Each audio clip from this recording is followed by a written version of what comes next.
அன்பிற்கினியவர்களே, மகாராணி எஸ்தர் என்ற நாடகத்தை உங்கள் முன் சமர்ப்பிப்பதில் மிக்க மகிழ்ச்சி அடைகின்றோம். இந்த நாடகத்தை நடத்தும்படியாய் கிருபை புரிந்த தேவாதி தேவனுக்கு நன்றி செலுத்துவதோடு நமது பேராயர் அவர்களுக்கும் குடும்பத்தார்க்கும் நன்றி தெரிவித்துக் கொள்கின்றோம். சிறப்பாய் பாஸ்டர் ஐசக் டேனியல் அவர்களுக்கு எங்கள் நெஞ்சார நன்றியை தெரிவித்துக் கொள்கின்றோம். இந்த நிகழ்ச்சியை கண்டுகளிக்க வந்திருக்கும் விசுவாச குடும்பத்தார் அனைவருக்கும் நன்றி தெரிவித்து மேடை ஏறுகின்றோம். தொழில்நுட்ப கோளாறினால் ஏதாகலும் தடைகள் ஏற்பட்டால் பொறுத்து கொள்ளும்படி பணிவாய் வேண்டுகிறோம். இதோ உங்கள் முன் மகாராணி எஸ்தர்.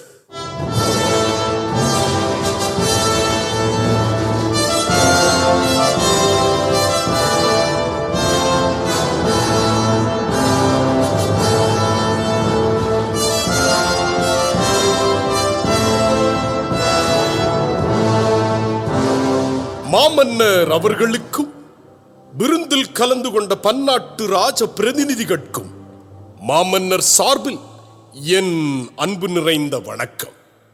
மகாராஜா அவர்கள் ஆட்சி பொறுப்பேற்று 3 ஆண்டுகள் முடிவுற்று விட்டன. 8 திக்கும் புகழ் விளங்கும் மாமன்னர் அவர்களின் ஆட்சி சிறப்பை, ஆற்றிய அரும் செயல்களின் பெருமையை 180 நாட்களாக இந்த நாட்டு மக்களுக்கும் ஏனைய நாட்டோருக்கும் எடுத்துரைக்கப்பட்டு விட்டன. சாதனைகளின் பட்டியல் தொகுக்கப்பட்டதே பெரும் சாதனையாகும். மாமன்னர் அவர்களின் தொண்டுகளை பாராட்டி 7 நாள் விருந்து நடைபெற்றது. இந்த விருந்தின் கடைசி நாளாகிய இன்று மாமன்னர் ஆட்சிக்குட்பட்ட பெர்சிய, மேதிய ஆகிய நாட்டு மன்னர்களும் ராஜ பிரதிநிதிகளும் அன்போடு கலந்து கொண்டு இந்த விருந்தினை சிறப்பித்தமைக்கு மாமன்னர் சார்பில் என் நன்றியினை தெரிவித்துக் கொள்கிறேன்.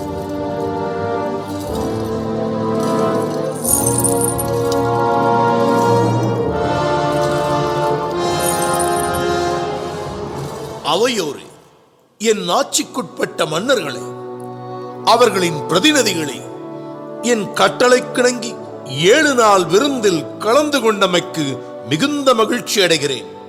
பார்ப்புகளும் பாபிலோனின் சக்கரவர்த்தி இந்த அகாஸ்வேரு தன் வாழ்வில் இதுவரை அடைந்திடா பெருமகிழ்ச்சியை இன்று அடைந்திருக்கின்றான். சுவையான விருந்துண்ட உங்களுக்கு சுகமூட்டும் இன்னொரு விருந்து தர ஏற்பாடு செய்யப்பட்டிருக்கிறது. யார் அங்கே? வஸ்தியை வரச்சொல், உடனே வரச்சொல். நில்லங்கே. மகாராஜா, மகாராணியார். அமைச்சரே, சொல்லத்த எங்கும் செய்திதான் என்ன? பணியாளனை தடுத்ததன் காரணம் என்ன? அவையில் அறிவிக்க முடியாத செய்தி அது. எனவே மகாராணியார் இங்கு வரமாட்டேன் என்றும் இந்த நிகழ்ச்சியில் ஆடப்போவதில்லை என்றும் ஓலை அனுப்பியிருக்கிறார். என் ஆணையை மறுத்தாளா? அவ்வளவு ஆணவமா அவளுக்கு? இந்த அகாஸ்வேருவின் கட்டளையை புறக்கணித்த முட்டாளுக்கு இனியும் இடமில்லை இந்த அரண்மனையில்.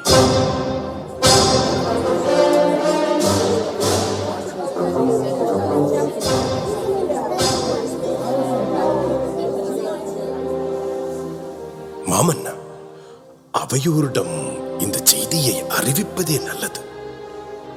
உண்மைதான் அவையோரே. என்னால் வாழ்பவள் வஸ்தி, என் கட்டளைக்கு கீழ்ப்படிய வேண்டியவள் வஸ்தி. அவளை இங்கு வரும்படி பணித்திருந்தேன். அவையில் அனைவர் முன்னிலையில் ஆடும்படி கட்டளையிட்டும் இருந்தேன். அழைக்க ஆள் அனுப்பியும் மறுத்திருக்கிறாள். என்னை அவமானப்படுத்தி விட்டாள். எந்த நாட்டு ஆண்மகனும் செய்ய அஞ்சும் செயலை கேவலம் ஒரு பெண் செய்திருக்கிறாள். எனவே அவள் தண்டிக்கப்பட வேண்டியவள், தலை துண்டிக்கப்பட வேண்டியவள். என்றாலும் உங்கள் கருத்துக்களை அறிய விரும்புகிறேன். மாமன்னன் கட்டளைக்கு மதிப்பு கொடுக்காத மண்டைகணம் பிடித்தவளுக்கு என்ன தண்டனை கொடுக்கலாம் சொல்லுங்கள்.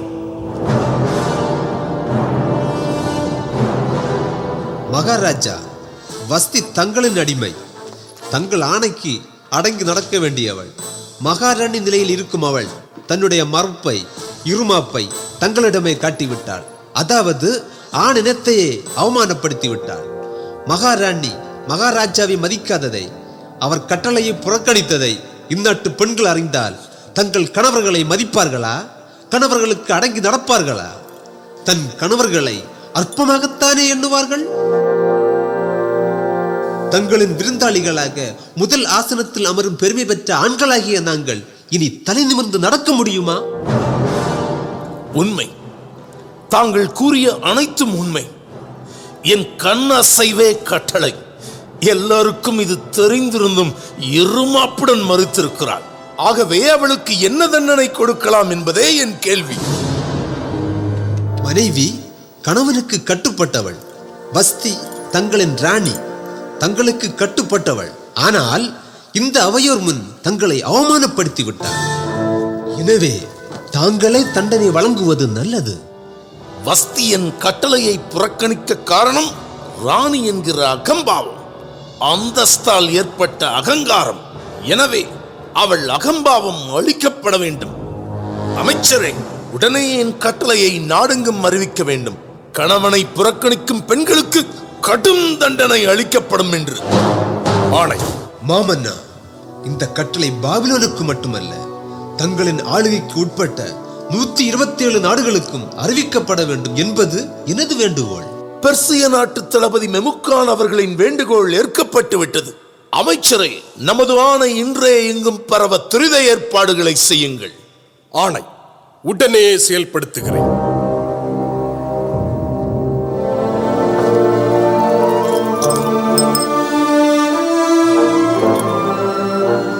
இதுவரை எவரும் தராத அவமதிப்பை எனக்கு தந்த அகங்காரி வஸ்தியை உடனே சிறையில் அடையுங்கள். நாளை காலை அவள் செயலுக்கேற்ற தண்டனை என்ன என்று முடிவு செய்யப்படும். அவை களையலாம்.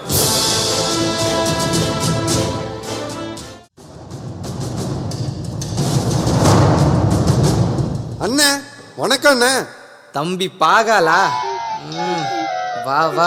எப்படி குஸ்தி? குஸ்தியா? எங்க? தர்பார்ல நடந்தத மறந்துட்டியா? ஓஹோஹோஹோ, அந்த வஸ்தி விவகாரத்தை சொல்றியா? ஆமாண்ணே, ஒரு பொம்பளை, அவளுக்கு இவ்வளவு திமிரா? தம்பி பாகாலு, வஸ்தி சாதாரண பொம்பளை இல்ல, அரண்மனையில வாழ்ந்த பொம்பளை, அரசருக்கு மனைவியா வாழ்ந்த பொம்பளை. அதனால அவளுக்கு இருக்கும் என்னதண்ணே? திமிரு. திமிரு.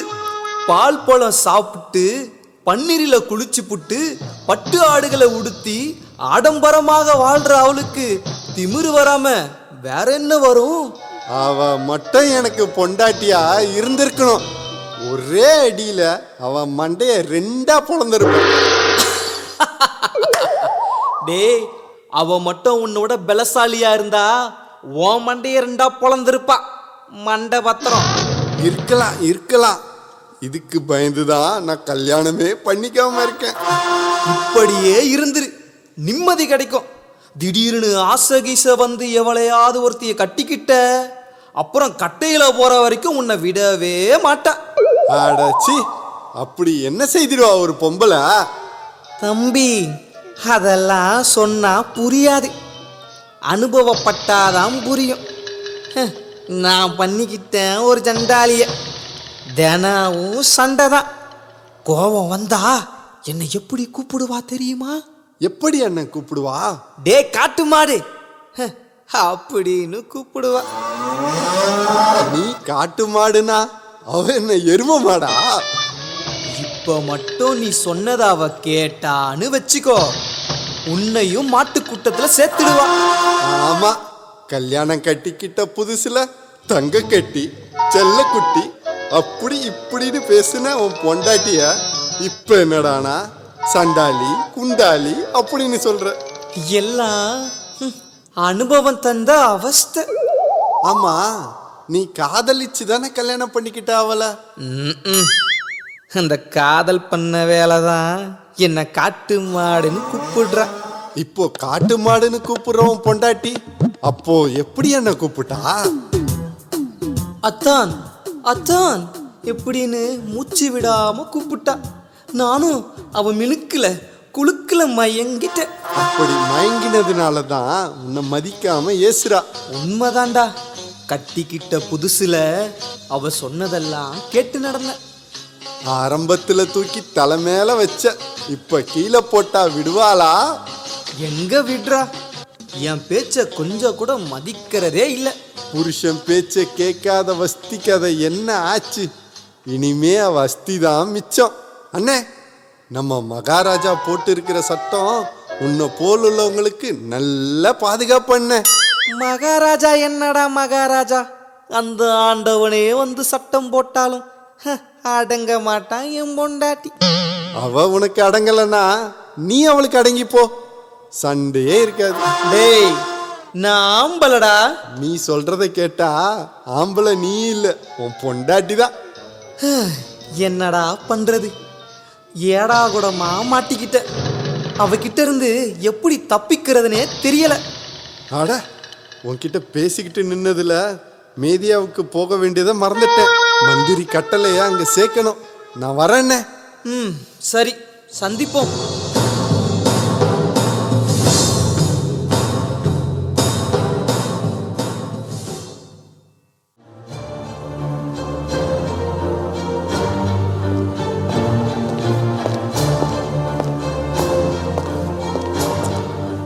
மாமன்னர் வாழ்க. வாருங்கள் அமைச்சரே. பேரரசே, தங்களின் வாட்டம் கண்டு வேதனைப்படுகிறேன். நான் மட்டுமல்ல, இந்த நாட்டு மக்களும் வேதனைப்படுகிறார்கள். என்ன செய்வது?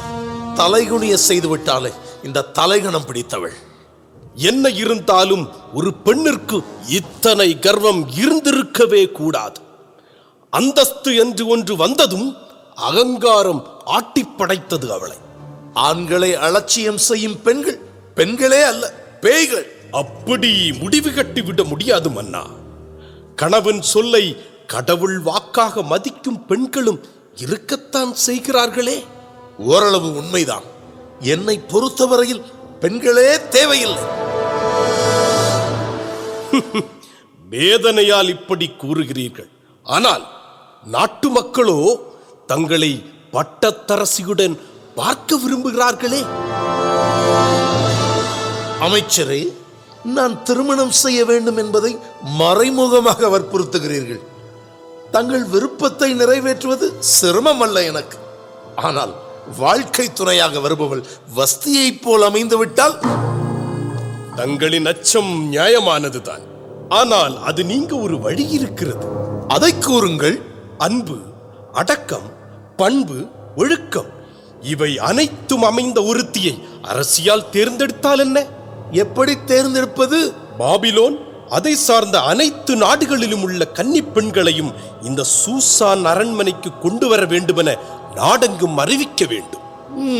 அப்புறம் இந்த மடத்தில் உள்ள கன்னியர் இல்லத்திற்கு வருகை தரும் கன்னியர்களை தங்கள் பிரதானியாகிய யோகாயிடம் ஒப்படைக்க வேண்டும். அப்புறம் தங்களுக்கேற்ற பெண்ணை தாங்களே தேர்ந்தெடுக்க வேண்டும். அமைச்சரே, தங்கள் யோசனை நல்லதாக தோன்றுகிறது எனக்கு. உடனே ஆணையிடுங்கள் மன்னா. அப்படியே செய்கிறேன். மட்டுமல்ல, கன்னிமடத்துக்கு வரும் பெண்களுக்கு எல்லா பாதுகாப்பு வசதிகளும் கொடுக்க ஏற்பாடு செய்யுங்கள். நான் விடை பெறுகிறேன். நல்லது, போய் வாருங்கள். அமைச்சரின் ஆலோசனை வேதனையால் வாடிய எனக்கு தெம்பூட்டும் அரிய மருந்து. அகாஸ்வேரு பரம்பரை ஆள வேண்டும் இந்த பரந்த பாபிலோனை. சூசான் அரண்மனையில் இனி இன்பக்காற்று வீசும். ஆம், இன்பக்காற்றே வீசும்.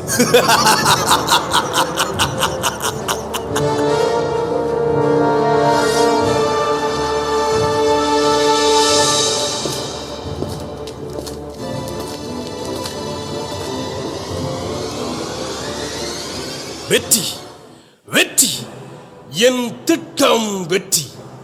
நான் விரித்த வலையில் விழுந்து விட்டான் மன்னன்.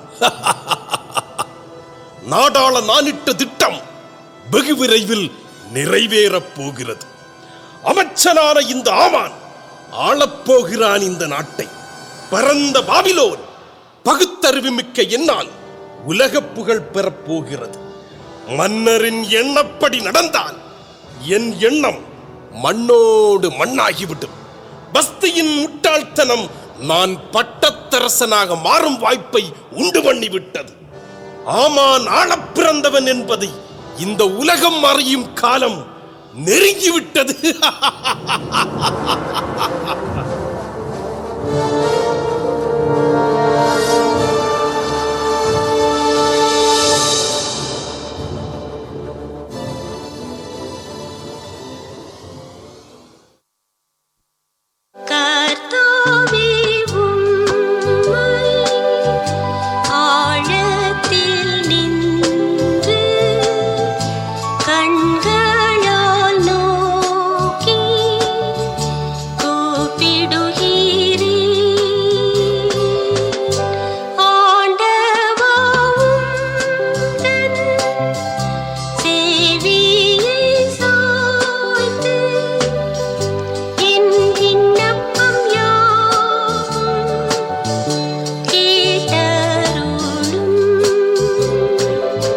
எஸ்தர், எஸ்தர், வாருங்கள் தந்தையே. மகளே, நீ இன்னும் புறப்படவில்லையா? எங்கு தந்தையே? அரசு ஆணையை மறந்து விட்டாயா நீ? தந்தையே, நமக்கேன் இந்த பேராசை? மட்டுமல்ல, யூத பெண்கள் கலந்து கொள்ள வேண்டுமா என்ன? இந்த நாட்டில் உள்ள அனைத்து கன்னியர்களும் அழைக்கப்பட்டிருக்கிறார்கள். இதில் இன வேறுபாடு இல்லை. அது மட்டுமல்ல, நாம் யூத இனத்தவர் என்பது நம் இருவரை தவிர வேறு எவருக்கும் தெரியாது. நான் கண்டிப்பாக கலந்து கொள்ள வேண்டுமா? அரசர் ஆணையை மீறுவது குற்றமாகும். நாம் சூசான் அரண்மனைக்கு போகத்தான் வேண்டும். மட்டுமல்ல, நீ போகாவிட்டால் பிறர் சந்தேகம் கொள்வர் நம் மீது. இது நல்லதல்ல நமக்கு. நீங்கள் விரும்புகிறீர்கள் என்றால் நான் புறப்படுகிறேன். மகளே, மன்னர் கட்டளைப்படி நடக்க வேண்டியது நம் கடமை அம்மா. நல்லது, இதோ புறப்படுகிறேன். மகளே, மன்னர் பெருமானிடம் நீ யூத பெண் என்பதையோ நம் உறவை பற்றியோ கூறாதே. ஏன் அப்படி? உண்மையை கூறுவது கூட தப்பா அப்பா? எஸ்தர், பாபிலோனியர்கள் நம்மவரை அடிமைகளாகவே நடத்தி வருகின்றனர். சீரூஸ் மன்னரின் தயவால் நம் இனத்தவர் விடுதலை பெற்றனர். நம் தாயகமான பாலஸ்தீனம் சென்றனர். அப்படி செல்லாதவர்களில் நாமும் அடங்குவோம். பல்லாண்டுகளாக வளர்ந்து வந்த ஆண்டான் அடிமை பேதம் சற்று குறைந்திருக்கிறதே தவிர மறைந்து விடவில்லை. இந்த சந்தர்ப்பத்தில் நாம் யார் என்று காட்டிக்கொள்வது நல்லதாகப்படவில்லை எனக்கு. சரி, தங்களின் எண்ணப்படியே நடந்து கொள்கிறேன். சரி, நான் வருகிறேன். ஆயத்தமாக இரு.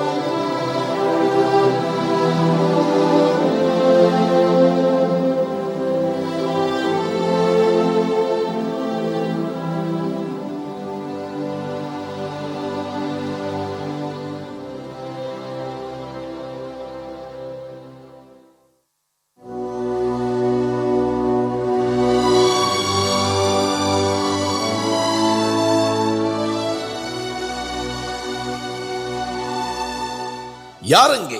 அடுத்த பெண்ணை அனுப்பு. உத்தரவு.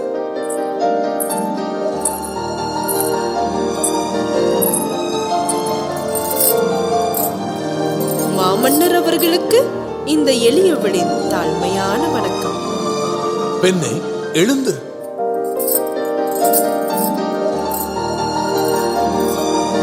உன் பெயர்? எஸ்தர்.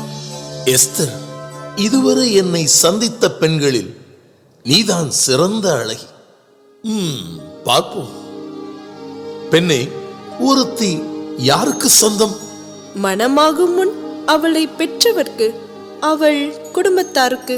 மணமான பின் அவள் கணவருக்கு சொந்தம். கணவன் என்ற பந்தம் அவள் பெற்றோருக்கும் அவளுக்கும் உள்ள சொந்தத்தை அறுத்து விடுமா? மன்னர் மன்னா, பந்தம் இரத்த உறவால் வருவது, சொந்தம் அப்படி வருவதல்ல. எந்தவித அறிமுகம் இல்லாதவரோடும் சொந்தம் ஏற்படலாம். மணமான பெண்ணின் எதிர்காலம் அவள் கணவனிடம் அடங்கியிருப்பதால் அவருக்கே சொந்தமாகி வாழ்வதே முறை. இதனால் அவளுக்கும் அவள் பெற்றோருக்கும் உள்ள பந்தம் அழிந்து விடாது. மனைவி கணவனுக்கு அடிமையா இல்லை அதிகாரியா? இரண்டும் அல்ல. மனைவி கணவனுக்கு அடங்கியவள், அடங்க வேண்டியவள், அன்பாள். ஏன் ஆணுக்கு பெண் தேவை? இது ஆண்டவரின் முடிவு, அவரின் சித்தம். உலகம் வாழ, அவரில் வாழ ஆணையும் பெண்ணையும் படைத்தார் ஆண்டவர். ஒரு நாடு சிறக்க எது தேவை? வீடு. அப்படி என்றால் வீடு சிறந்தால்தான் நாடு சிறக்கும். ஏனென்றால் வீடுகளை கொண்டதே நாடு. சரி, வீடு சிறக்க பெண் தேவை. அது எப்படி? வீட்டின் தலைவனே ஆண்தான். அப்படி இருக்க எப்படி பெண் தேவை? ஆணுக்கு துணையாக இருப்பவள் பெண்ணே. நற்குணமுடைய ஒரு பெண்ணால் துர்க்குணமுடைய ஆணையும் திருத்தி நல்வழிப்படுத்த முடியும். ஒரு வீட்டின் அமைதியும் ஆனந்தமும் பெண்ணின் நடக்கையில் இருக்கிறது. ஆணுக்கு அன்னையாக, மனைவியாக, மகளாக அமைபவள்தான் பெண். ஆணின் ஆரம்பமே பெண்ணில்தான். எனவே வீடும் நாடும் சிறக்க பெண்ணின் பங்கு முக்கியம். துணிச்சலாக பேசுகிறாய், மெச்சுகிறேன். உன்னை மணப்பவர் எப்படிப்பட்டவராக இருக்க வேண்டும் என்று நீ கருதுகிறாய்? அவர் எனக்கு, நான் அவருக்கு இப்படிப்பட்டவராக இருக்க வேண்டும். எஸ்தர், உன்னையே நான் மகாராணியாக்க விரும்பினால்? தேவனுக்கு சித்தமானால் தங்கள் விருப்பப்படியே நடக்கும். உலகில் நடப்பது எதுவானாலும் அது ஆண்டவரின் விருப்பப்படியே நடக்கும் என்பது என்னுடைய அசைக்க முடியாத நம்பிக்கை. எஸ்தர்,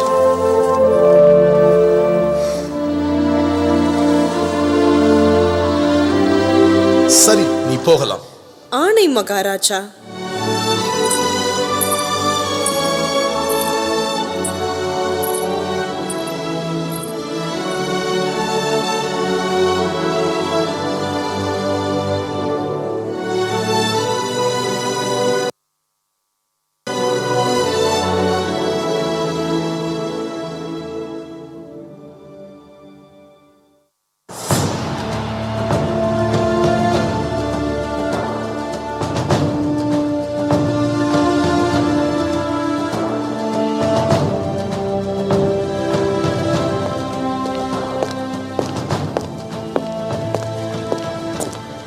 வாருங்கள் அமைச்சரே. ஆச்சரியமாக இருக்கிறது மன்னர் தேர்வு. எனக்கும் அப்படித்தான். நாம் பயிற்சி கொடுத்து அனுப்பிய பல பெண்களில் ஒருத்தி கூட மன்னர் மனதை கவரவில்லை. அதுதான் வருத்தமாக இருக்கிறது. நம் திட்டத்தின் அஸ்திபாரமே தரைமட்டமாகிவிட்டது. என்றாலும் அந்த பெண்ணை எப்படி தேர்ந்தெடுத்தார் மன்னன்? அதைத்தான் புரிந்து கொள்ளாமல் திணறுகிறேன் நான். உண்மையிலேயே அவள் அழகிதான். அவளை விட மிக சிறந்த அழகிகளை நான் அனுப்பினேனே. எஸ்தர் அதிர்ஷ்டசாலிதான். தளபதியாரே, எனக்கு ஒரு யோசனை தோன்றுகிறது. சொல்லுங்கள் அமைச்சரே. நமக்கு எதிரி எஸ்தர் தான். அவளை பகைப்பதால் நஷ்டம் நமக்குத்தான். அதனால் அவளை பகைக்காமல் நயமாக நடந்து நம்பிக்கைக்கு பாத்திரமாகி அவளை வைத்தே நம் காரியங்களை முடித்துக் கொண்டால் என்ன? அருமையான யோசனை. ஆனால் நம் வழிக்கு வருவாளா எஸ்தர்? முயன்று பார்ப்போம். அவளை பார்த்தால் அப்பாவி போல் தான் தெரிகிறாள். அவளை பற்றி தெளிவாக தெரியவில்லை. அனாதை என்றே நினைக்கிறேன்.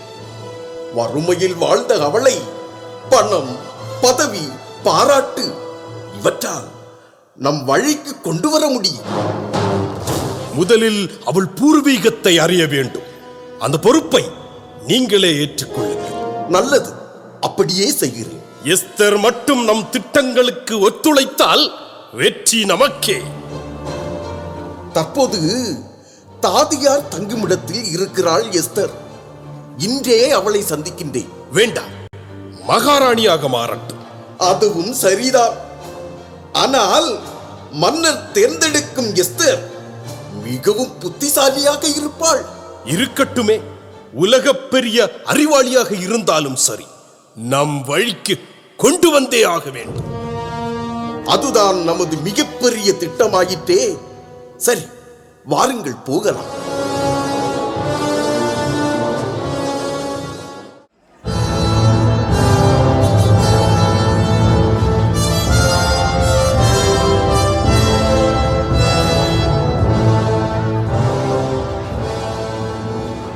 தொன்று தொட்டு இன்று வரை குன்றா புகழால் சிறந்தது பாபிலோன் என்னும் பரந்த பூமி. மாமன்னர் அவர்களே, அவர் அழைப்பிற்கிணங்கி மணவிழாவில் கலந்து கொண்டிருக்கும் பன்னாட்டு மன்னர்களே, முன்னாள் பிரதிநிதிகளே, நாட்டு பிரமுகர்களே, குடிமக்களே, உங்கள் அனைவருக்கும் மாமன்னர் சார்பில் வாழ்த்தையும் வணக்கத்தையும் தெரிவித்துக் கொள்கின்றேன். மகாராஜா அவர்கள் மன்னர் பரம்பரையை சார்ந்த மங்கையை மணப்பது பரம்பரை வழக்கம். ஆனால் அவ்வழக்கத்தை விட்டு சாதாரண குடிமக்களில் ஒருத்தியை தன் வாழ்க்கை துணையாக தேர்ந்தெடுத்தது மாபெரும் புரட்சியே ஆகும். நமது மகாராணி அவர்கள் அந்தஸ்தில் உயர்ந்த குடும்பத்தில் பிறக்காவிட்டாலும் பெண்ணிற்குரிய அனைத்து அந்தஸ்துகளும் ஒருங்கே அமைந்த குணக்குன்று. அவர்களால் நம் நாடு மென்மேலும் சிறப்படைவது நிச்சயம். அனைவர் சார்பிலும் மாமன்னர் அவர்களுக்கும் மகாராணி அவர்களுக்கும் நல்வாழ்த்துக்களை தெரிவித்துக் கொள்கின்றேன்.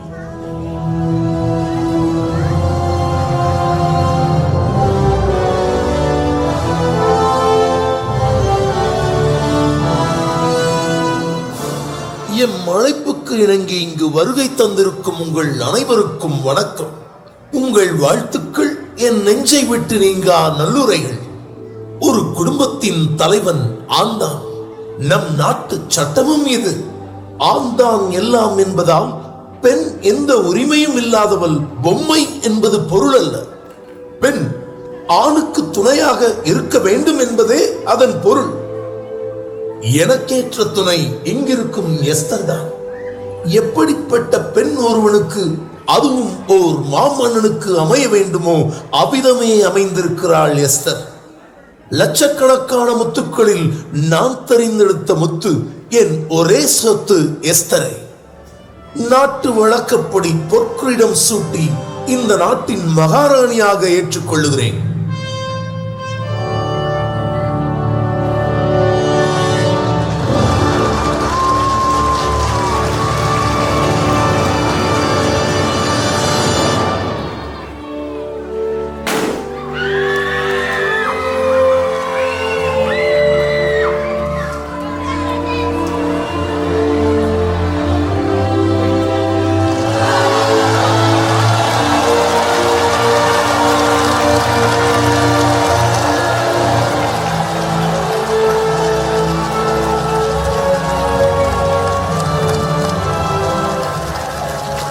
மாமன்னர் வாழ்க, அன்னாதி மன்னர் வாழ்க, மகாராணியா வாழ்க, பாபிலோன் வாழ்க.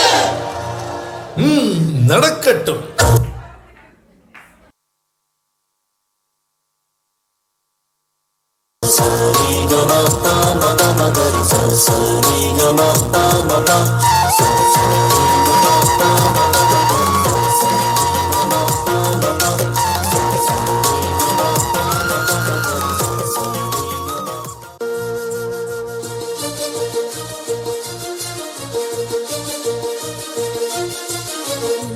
பழுது ஒன்றுமில்லை,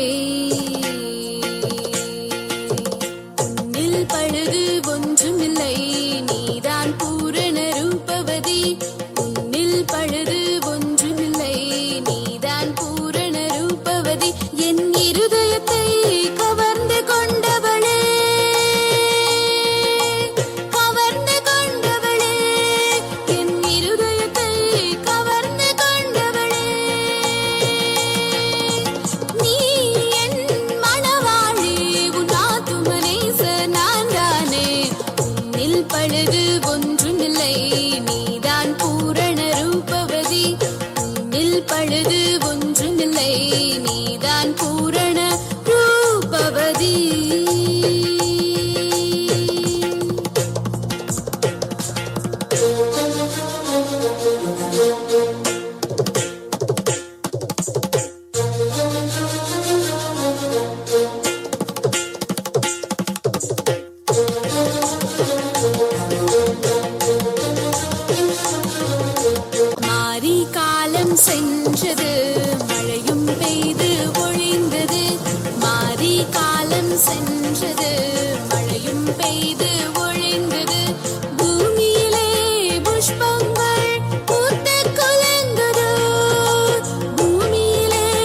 புஷ்பங்கள் பூத்து குலுங்குதோ. Marisa சனிபா பமரி Marisa. குருவிகள் பாடும் காலம் வந்ததே. ஆண்டு புறாவின் சத்தம் கேட்குதே. குருவிகள் பாடும் காலம் வந்ததே. ஆண்டு புறாவின் சத்தம் கேட்குதே.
பழுது ஒன்றுமில்லை நீதான் பூரண ரூபவதி.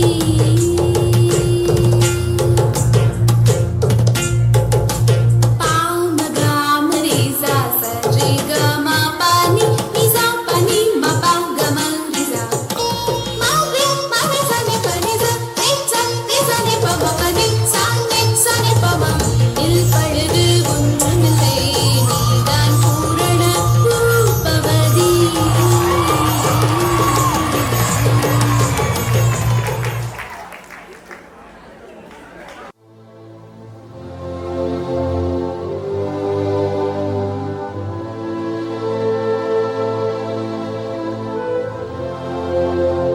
வணக்கம் தாத்தா. வணக்கம். யாரப்பா நீ? என் பேரு பாகால், சேவகன். பாகால், பாபிலோனிய கடவுளின் பெயர். தம்பி, இதற்காக என்னிடம் வந்தாய்? ஒன்றுமில்ல, இதுக்கு முன்னால் உங்களை பார்த்துருக்கேன். யாரோன்னு நினச்சி பேசாமல் போயிட்டேன். ஆனால் இப்போ நீங்கள் சாதாரண ஆள் இல்லை, மகாராணியின் சொந்தக்காரர்னு தெரிஞ்சுக்கிட்டேன். அதனால் என்ன? சொல் தம்பி. உங்கள் அன்பு என்னை போலுள்ள சேவகனுக்கு கண்டிப்பாக தேவை. பரவாயில்லை, புத்திசாலித்தனமாகத்தான் பேசுகிறாய்.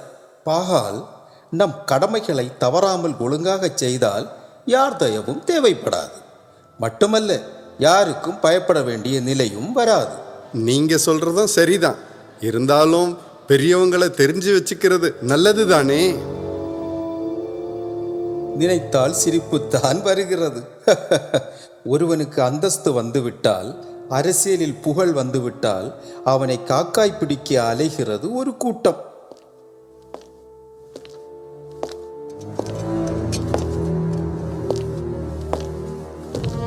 இவர் இவர் எங்கேயோ பார்த்திருக்கிறேன். மகாராணி பட்டம் சுட்டி கொண்டப்போ பார்த்திருப்பீங்க. நீங்கள் யார்? மகாராணியின் தந்தை. என்ன தந்தையா? ஆம், வளர்ப்பு தந்தை. அப்படி சொல். வணக்கம். வணக்கம் தளபதியாரே. அப்போ நான் வரேங்க. போய் வா தம்பி.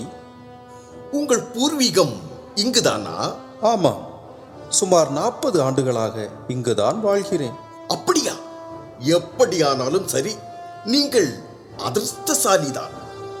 ஏனென்றால் இந்த நாட்டில் உள்ள எவருக்கும் கிடைக்காத பெருமை, அந்தஸ்து, மதிப்பு உங்களுக்கு கிடைத்திருக்கிறது. அப்படித்தானே? எல்லாம் ஆண்டவரின் கருணை. ஆமாம், ஆண்டவரின் கருணைதான். பழைய உடைகள் அணிந்தவருக்கு பட்டு பீதாம்பரம் அணியும் வாய்ப்பு கிடைத்திருப்பது ஆண்டவரின் கருணைதான். நான் வருகிறேன் தளபதியாரே.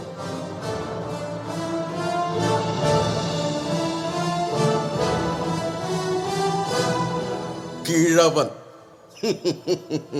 பொல்லாத நெஞ்செழுத்தக்காரன். நான் தளபதி என தெரிந்தும் முதலில் எனக்கு வணக்கம் சொல்லவில்லை. முதலில் இவனுக்கும் மகாராணிக்கும் உள்ள உறவை அறுக்க வேண்டும். இல்லாவிட்டால் என் திட்டங்களுக்கு இடைஞ்சலாக இருப்பான். தரித்திரக்காரனுக்கு தலைக்கணம் வந்து விட்டது. பார்ப்போம்.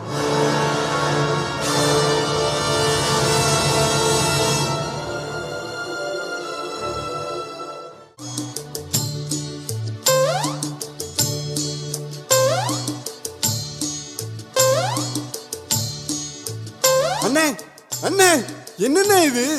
அடி, பலமான அடி. எப்போ கிடைச்சது அண்ணே? ராத்திரியா இல்ல பகல்லையா? ராத்திரி தான். அடிச்சது யாரு? நான் தான். நான் தான். நீ அடிச்சதா சொல்ற. இப்போ 1.5 கால்ல வேற நிக்கிற. கொஞ்சம் புரியும்படி சொல்லு. நான் தான் அடிச்சேன். அவளை. அவளனா எவள? என் பொண்டாட்டிய தான். ஓஹோ, புருஷன் பொஞ்சாதி விளையாட்டு இந்த நிலைமைக்கு வந்துட்டுதா? அதை ஏண்டா கேக்குற? வழக்கமா வீட்டுக்கு போகிற நேரத்துக்கு போகாம கொஞ்சம் தாமதமா போனேன். அவ்வளவுதான். கேட்டா பாரு ஒரு கேள்வி. உடனே நீ பயந்து ஓடிட்டியோ? ஓடுவேனா? நான் யாரு? ஆம்பளை சிங்கம்டா. இது தெரியல உன் பொஞ்சாதிக்கு. அப்புறம் கேட்டதுக்கு பதில் சொன்னேன். வாயை மூடிக்கிட்டு சும்மா இருக்க வேண்டியது தானே. எடக்கு முடக்கா கேள்வியை கேட்டு என்னையே மடக்க பார்த்தான். எனக்கு வந்தது கோபம். விட்டா ஒண்ணு அவ கன்னத்திலேயே. அடா, இவ்வளவு தைரியம் இருக்கா உனக்கு? பரவாயில்லையே. சரி, அந்த அடியில அவ பெட்டி பாம்பாயிருப்பாளே? அதுதான் இல்ல. முறைச்சா, நானும் முறைச்சேன். சீருனா, நானும் சீருனேன். முகத்துல ஒரு குத்து. நீ குடுத்தியா? பலே பலே. இல்ல, அவ கொடுத்தா எனக்கு.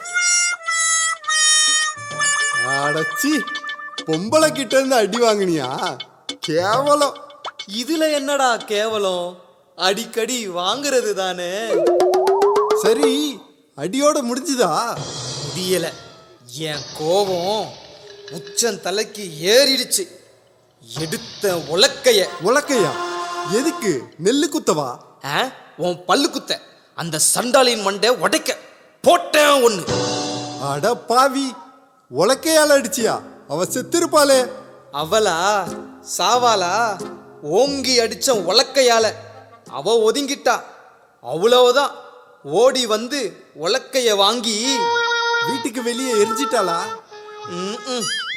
போடு போடுன்னு பொழந்துட்டாயா என்னைய? ஐயோ அம்மா, இன்னா அடி. அப்போ அடி வாங்கினது நீதானா?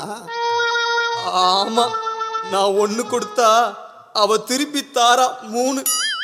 இதுதான் குடும்பம் நடத்துற லட்சணமா? என்ன பண்றது? எல்லாம் என் தலை விதி. ஆழம் தெரியாம காலை விட்டேன்.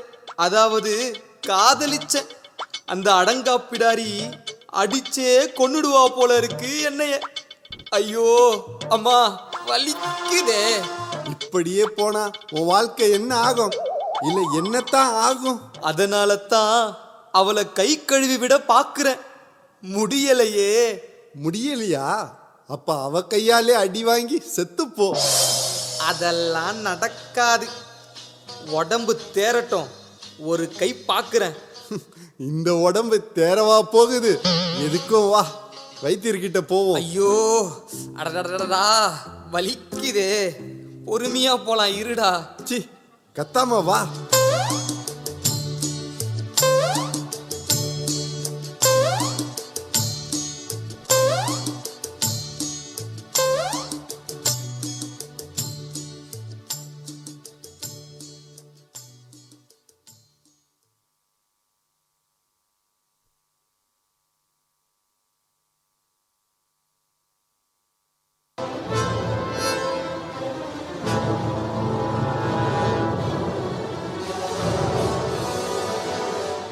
அழிந்து விடுவான் இன்றிரவு. அப்புறம் நானே மன்னன். என்னை எதிர்ப்பவன் அமைச்சன் மட்டும்தான். படைத்தளபதியாக நான் இருக்கும்போது, படைகள் என் சொற்படி செயலாற்றும் போது அந்த ஆமானால் என்ன செய்ய முடியும்? என்னை எதிர்த்தால் இறப்பான், இணங்கினால் பிழைப்பான். அழகி எஸ்தரின் அடிமையாகிவிட்டான் அரசன். அந்த புறத்தில் சொர்க்கத்தையே காணும் அவன் அங்கேயே நரகத்தையும் காண வேண்டும். அகிலம் போற்றும் ஆட்சி பீடம் என் கையில் இருக்கையாக வேண்டும். நான் ஆழ வேண்டுமானால் மன்னன் மாழ வேண்டும். ஆம், மாழ வேண்டும்.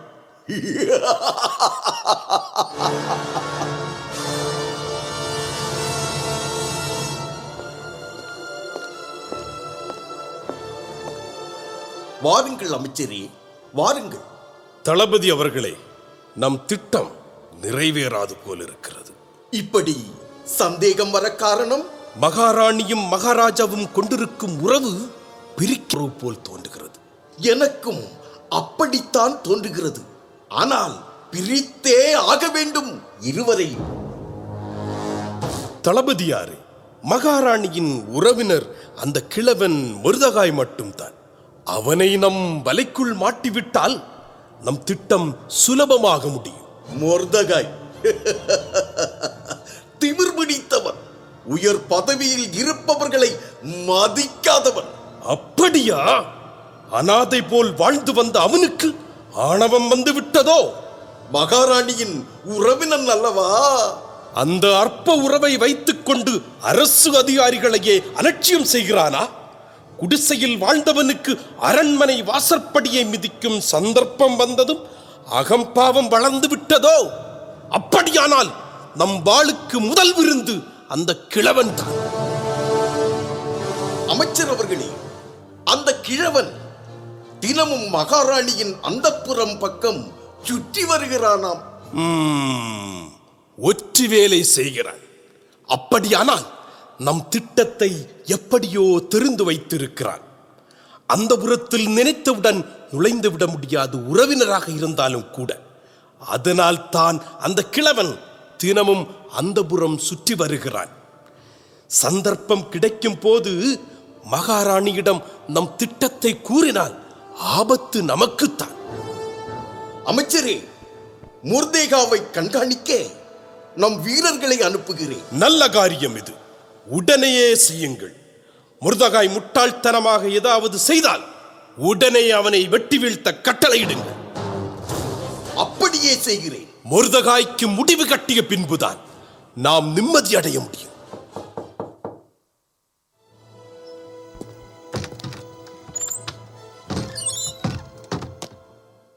வாருங்கள் வீரர்களே. அமைச்சரே, இவர்கள்தான் நமது பெரிய திட்டத்தை நிறைவேற்ற இருக்கிறார்கள். நல்லது. ஆனால் நானோ தளபதியோ இதற்கு பின்னால் இருக்கிறோம் என்று எவரும் அறியக்கூடாது. இல்லை அமைச்சரே, எங்கள் உயிர் போனாலும் ஒருபோதும் உங்களை காட்டிக் கொடுக்க மாட்டோம். அமைச்சரே, இதை குறித்த கவலை தங்களுக்கு வேண்டாம். சாகும் வரை உங்களுக்கு உண்மையாயிருப்போம். மன்னனின் கதையை நீங்கள் முடித்து விட்டால் நம் நாட்டின் படைக்கு அதிகாரிகள் நீங்களே. இதோ நான் சொன்ன பணம். நன்றி தளபதியாரே. சரி, நம் திட்டத்தை வெற்றியாய் முடித்த பின் நாம் சந்திப்போம். இனி நாங்கள் இங்கு இருப்பது நல்லதல்ல. முக்கியமாக அந்த கிழவன் முர்தகாயின் கண்ணில் படாமல் பார்த்துக் கொள்ளுங்கள். நாங்கள் வருகிறோம்.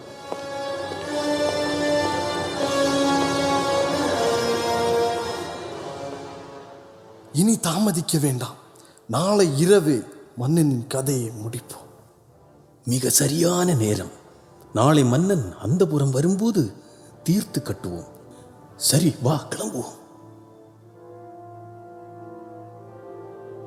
மன்னரை கொல்ல சதித்திட்டமா? எப்படியாவது எஸ்தரை சந்தித்து இவர்களின் திட்டத்தை கூறித்தானாக வேண்டும். கர்த்தரே, மன்னரை இந்த கயவர்கள் கையில் இருந்து தப்புவியும்.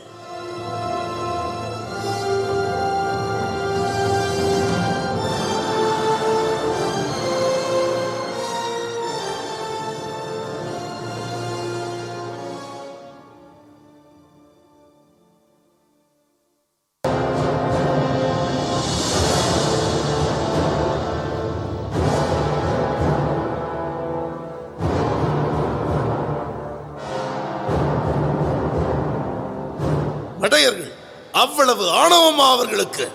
யாரங்கே? வாசற்காவற்காரர்களான பிக்தான், தேரேஸ் இருவரையும் இழுத்து வாருங்கள். ஆணவம் பிடித்த அவர்கள் அழியத்தான் வேண்டும். உண்ட வீட்டுக்கே ரெண்டகம் செய்த சண்டாளர்களை கண்டந்துண்டமாக வெட்டினால்தான் எனக்கு நிம்மதி.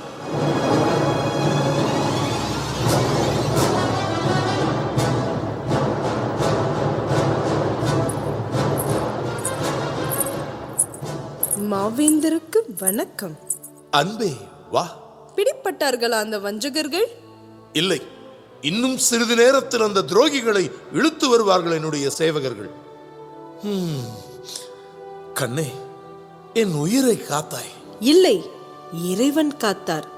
இரவு முழுவதும் தூக்கம் வரவில்லை எனக்கு. என் தந்தை தந்த செய்தி அறிந்ததும் உடனடியே ஓடி வந்தேன் தங்களிடம் சொல்ல. ஆனால் தங்கள் அனுமதியின்றி இங்கு வர முடியாதே. கர்த்தரே என் கணவரை காப்பாற்றும் என்று வேண்டிக் கொண்டே இருந்தேன். உன்னை போன்ற உத்தமி என் மனைவியாக இருக்கும்போது எந்த ஆபத்தும் அணுகாது என்னை. எஸ்தர், உனக்கு மட்டுமல்ல, உன் தந்தை மொர்தகாய்க்கும் என் நெஞ்சார நன்றி. சரி, அவர்கள் வருகிறார்கள், நீ போய் வா. நான் வருகிறேன்.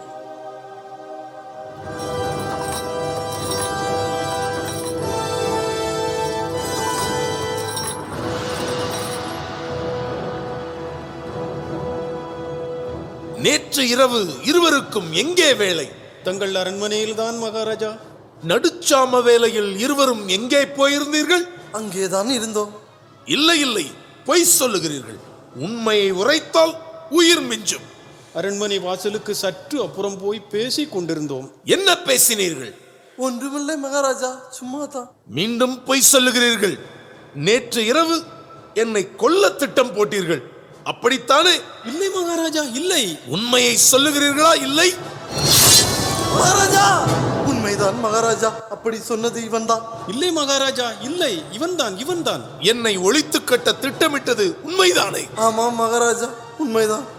என்னை அழிப்பதினால் சேவகரான நீங்கள் பெரும் பதவியில் அமரவோ அல்லது இந்த நாட்டை ஆளவோ உங்களால் முடியாது. ஆகவே யாரோ தூண்டி இருக்கிறார்கள் உங்களை. சொல்லுங்கள், உங்களுக்கு ஊக்கம் தந்த உளுத்தர்கள் யார்? சொல்லுங்கள். சொல்ல மாட்டோம் மகாராஜா. மாட்டீர்களா? ஏன்? சொன்னால் கொல்லப்படுவோம். உண்மையை மறுத்தால் என்னால் கொல்லப்படுவீர்கள் நீங்கள். மகாராஜா, தப்பு பண்ணிட்டோம், அதனால் நீங்களே கொன்னிடுங்க. உண்மையை யாருக்கிட்ட சொல்லவே மாட்டோம்னு சத்தியம் செய்திருக்கிறோம். சதிகாரர்களே, சத்தியம் உங்களுக்கு ஒரு கேடா? வாழ்வளித்தேன் உங்களுக்கு. என் வாழ்வையே அழிக்க பார்த்தீர்கள். இவர்களை இழுத்து போங்கள். நாளை காலையில் தூக்கில் தொங்க விடுங்கள். இழுத்து போங்கள்.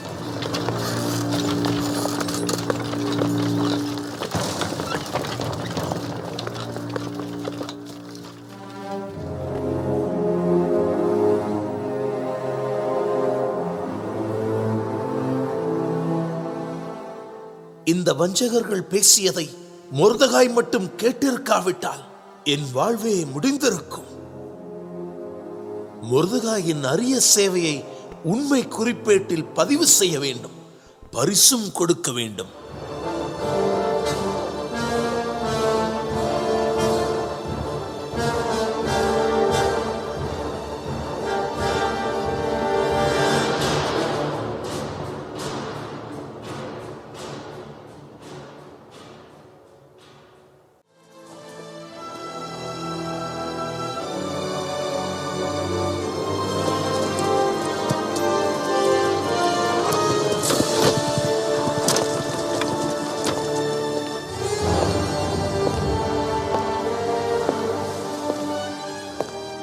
எழுந்திருங்கள்.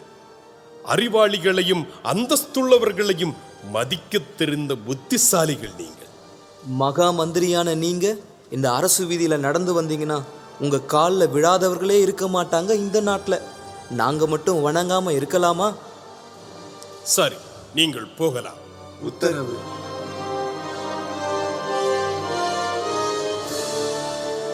சேவகர்கள் சொன்னது முற்றிலும் உண்மை. என்னை கண்டதும் காலில் விழுந்து வணங்காதவர்களே இல்லை. மகாராஜாவுக்கு இல்லாத மதிப்பு இந்த மந்திரியாருக்கு இருக்கிறது. மக்கள் அனைவரும் என்னையே வணங்குகிறார்கள். என் திட்டப்படி நடந்துவிட்டால் என் வாழ்நாள் முழுவதும் என்னைத்தான் வணங்குவார்கள்.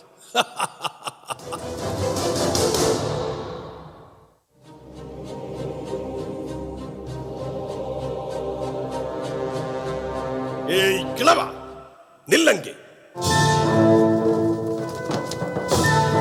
ஏன் அமைச்சரே? ஆணவமா? அது அதிகாரம் செய்பவர்களின் ஏகபோக சொத்தாயிற்றே. அகம்பாவத்துடன் பேசுகிறாய். தாங்களா பேசுகிறீர்கள்? கிண்டல் செய்கிறாயோ? மாமந்திரியாரை கிண்டல் செய்யும் துணிவு இந்த நாட்டில் யாருக்காவது இருக்குமா? மகாராணியின் சொந்தக்காரன் என்ற திமிரா உனக்கு? ஆட்சியாளர்களின் சொந்தக்காரன் என்ற எண்ணம் எனக்கு இருந்தால் என்னை சந்திப்பவர்களை என் கால்களில் விழுந்து வணங்கச் செய்திருக்க மாட்டேனோ? என்னையே தாக்கி பேசுகிறாயா? இல்லை, நிலைமையை சொன்னேன். நீ இந்த நாட்டு மக்களில் ஒருவர்தானே? ஆமா. நீ இங்கு வரும் முன் என்ன நடந்தது? சேவகர்கள் உங்களை வணங்கினார்கள். அது ஏன்? உங்களிடம் பணிபுரியும் வீரர்கள் அவர்கள், எனவே வணங்கினார்கள். சேவகர்கள் மட்டுமல்ல, இந்த நாட்டில் உள்ள அனைவரும் என்னை கண்டதும் என் கால்களில் விழுந்து பணிகிறார்கள். அது ஒரு மரியாதைக்கு மட்டுமே. அந்த மரியாதையை நீ ஏன் செய்யவில்லை? இந்த நாட்டு மக்களில் ஒருவனாகிய நீ மட்டும் வணங்காமல் நிற்பது மாபெரும் தவறு. உடனே என் கால்களில் விழுந்து வணங்கு, மன்னித்து விடுகிறேன். முறைப்படி நீங்கள்தான் என் கால்களில் விழுந்து வணங்க வேண்டும். என்ன சொல்கிறாய்? உங்களை விட வயதில் மூத்தவன் நான் தான்.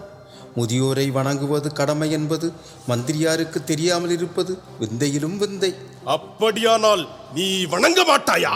கடவுள் ஒருவருக்குத்தான் மனிதன் தலை குனிய வேண்டும்.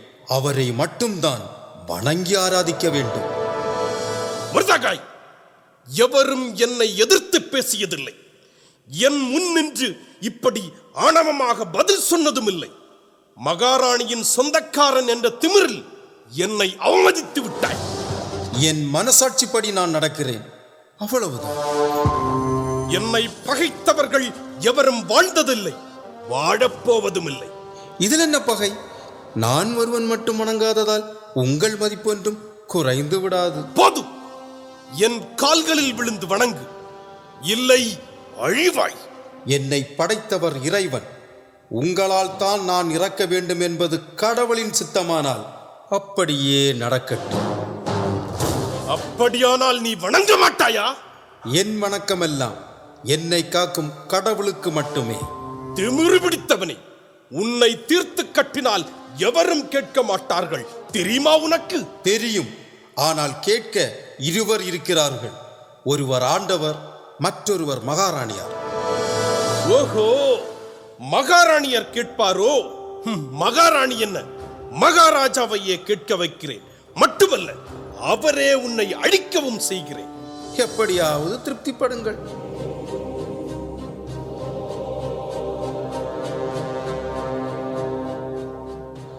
மகாராணியின் சொந்தக்காரன் என்ற அகம்பாவத்தில் இந்த ஆமானையை எதிர்க்க துணிந்து விட்டான் மருதகாய். டேய் கிழவா, உனக்காகவே தூக்கு மரம் தயாரிக்கப் போகிறேன். அதில் நீ துடிதுடித்து மடிவதை பார்த்த பின்புதான் எனக்கு நிம்மதி. அற்பனே மருதகாய், நீ அழிந்தாய்.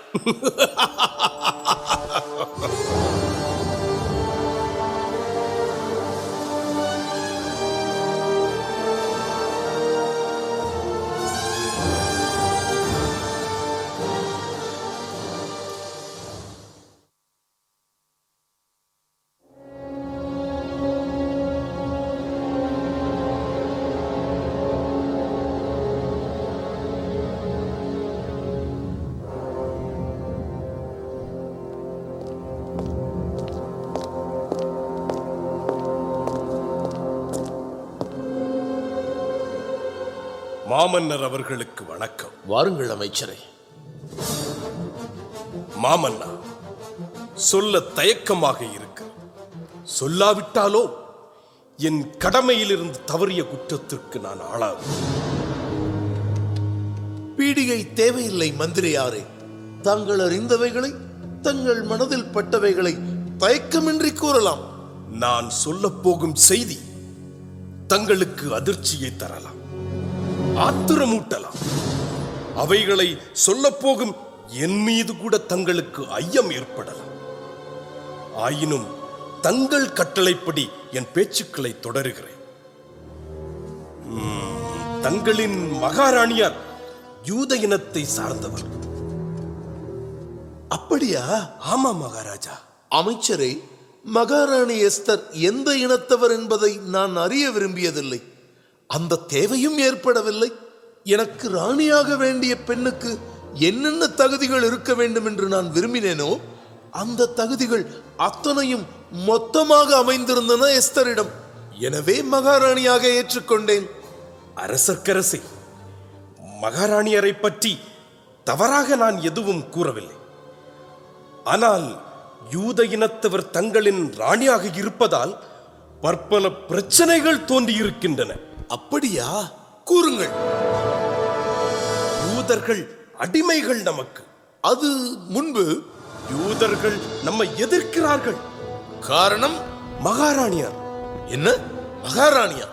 ஆமா மகாராஜா. அதாவது மகாராணியார் யூத இனத்தவராய் இருப்பதால் அவர்களின் அன்பும் பரிவும் ஆதரவும் கிடைக்கும் என்பது யூதர்களின் எண்ணம். மந்திரியாரே, மகாராணியின் அனுதாபம் ஆதரவு அவர்களுக்கு இருப்பதாக வைத்துக் கொண்டாலும் நம்மை எதிர்க்க வேண்டிய அவசியம்? அதிகார மோகமே காரணம். சிறுபான்மையினர் அவர்கள் எதுவும் செய்ய முடியாது. இது அவர்களுக்கும் தெரிந்திருக்கும். இந்த நிலையில் யூதர்கள் நம்மை எதிர்க்கிறார்கள் என்பதை எப்படி நம்ப முடியும்? மகாராஜா, சிறுபான்மையினர் என்று எண்ணி விட்டுவிட்டால் நம்மையே எதிர்க்கும் பாபிலோனியர்களை நமக்கெதிராக திரட்டி உள்நாட்டு போரை தொடங்கினால் முடிவு?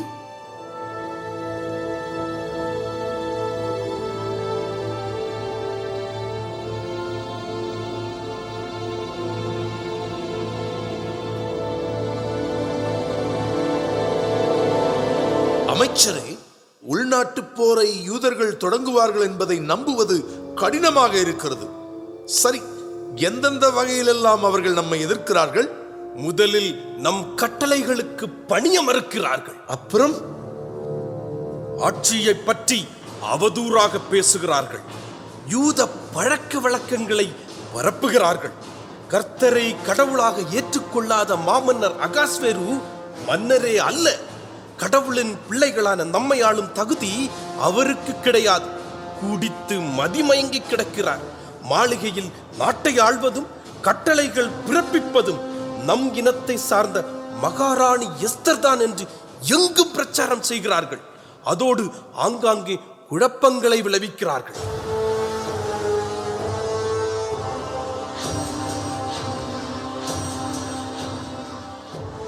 இந்த அளவுக்கு நன்றி கெட்டவர்களாகி விட்டார்களா அந்த யூதர்கள்? ஆம் மகாராஜா.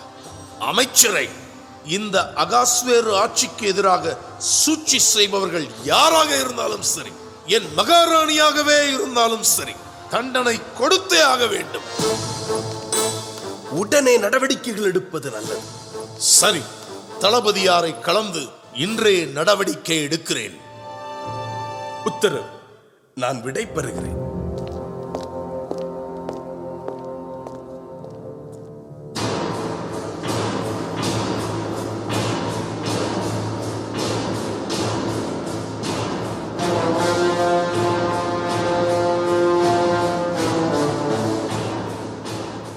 இஸ்ரவேலர்கள் இவ்வளவு இழிகுணம் கொண்டவர்களா? மனிதர்களாக மதித்தேன். என்னையே வீழ்த்த சூழ்ச்சி செய்கிறார்களா? அழிப்பேன் அவர்களை. ஆம், அனைவரையும் அழிப்பேன்.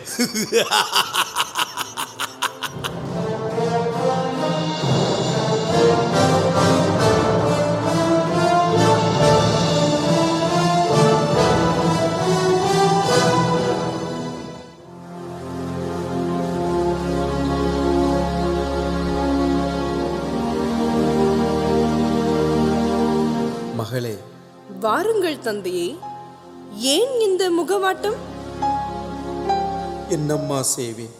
அயோக்கிய அமைச்சன் மகாராஜாவின் மனதில் அனல் எழுப்பிவிட்டான். இஸ்ரவேலர்கள் மாமன்னருக்கு எதிராக புரட்சி செய்ய போவதாகவும் அவர் ஆட்சியை அகற்ற முயற்சிப்பதாகவும் இன்னும் பல கட்டுக்கதைகளை கூறி மகாராஜாவின் கோபத்தை தூண்டிவிட்டு விட்டான். ஆத்திரமடைந்த அரசர் பெருமான் இம்மாதம் 14ஆம் தேதி பெண்கள், குழந்தைகள் உட்பட இஸ்ரவேலர்கள் அனைவரும் கொலை செய்யப்படுவார்கள் என்று கட்டளை பிறப்பித்து விட்டார். தேவனே, இது என்ன சோதனை? உம்மால் தெரிந்து கொள்ளப்பட்ட மக்களுக்கா இந்த கொடிய தண்டனை? பார்வோனிடமிருந்து காத்த பரமனே, இந்த பாதக செயலை தடுக்க மாட்டீரோ? மகளே, நம் இனத்தவர் சாவிலிருந்து தப்ப ஒரே ஒரு வழிதான் இருக்கிறது. என்ன அது தந்தையே? அந்த வழியே நீதான். நானா? ஆமாம், கண்ணீர் விட்டு கதரும் நம் குலத்தவர் உயிர் பிழைத்திருக்க உன்னால் தானம்மா முடியும். தந்தையே, கட்டளையிட்டிருப்பவர் சக்கரவர்த்தி. அதை என்னால் மாற்ற முடியுமா? முடியும், கண்டிப்பாக முடியும். மாமன்னரை, அதாவது உன் கணவரை உடனே சந்தித்து இடப்பட்டிருக்கும் சட்டத்தை ரத்து செய்யும்படி சொல். அப்பா, மகாராஜாவை நினைத்த போதெல்லாம் சந்திப்பது முடியாத காரியம். என்னம்மா சொல்கிறாய்? மகாராஜாவை மகாராணியால் சந்திக்க முடியாதா? புருஷனை மனைவியால் சந்திக்க முடியாதோ? அப்பா, அழைப்பில்லாமல் மாமன்னரை சந்தித்தால் அந்த நபர் யாராக இருந்தாலும் சரி, எப்படிப்பட்டவராக இருந்தாலும் சரி, கொல்லப்படுவார்கள். இந்த சட்டத்தை மீற முடியுமா? கடந்த 30 நாட்களாக மாமன்னர் என்னை அழைக்கவில்லை. இந்த நிலையில் நான் மகாராஜாவை சந்திக்க சென்றால் கொலை செய்யப்படுவேனோ என்று அஞ்சுகிறேன். மகளே, நீ உன் உயிரை மட்டும் பெரிதாக எண்ணி இருக்கிறாயே தவிர நம் குலத்தவர்களின் உயிரை பற்றி எண்ணவே இல்லை. நம் இனத்தவர்கள் அழிந்து போவதைத்தான் பார்க்க விரும்புகிறாயா? நம் குலத்தார் அழிந்தால் உன் நிலை? தன் குலத்தாரை காக்க பயந்த இதயமற்றவள் என்று இந்த உலகம் பழிப்பதைத்தான் நீ விரும்புகிறாயா? இல்லை தந்தையே, இல்லை இல்லை. அப்படியானால் உன் முடிவு என்ன எஸ்தர்? உன் முடிவில் தான் யூதர்களின் விடிவே இருக்கிறது. சிந்தித்துப்பார் மகளே, சிந்தித்துப்பார்.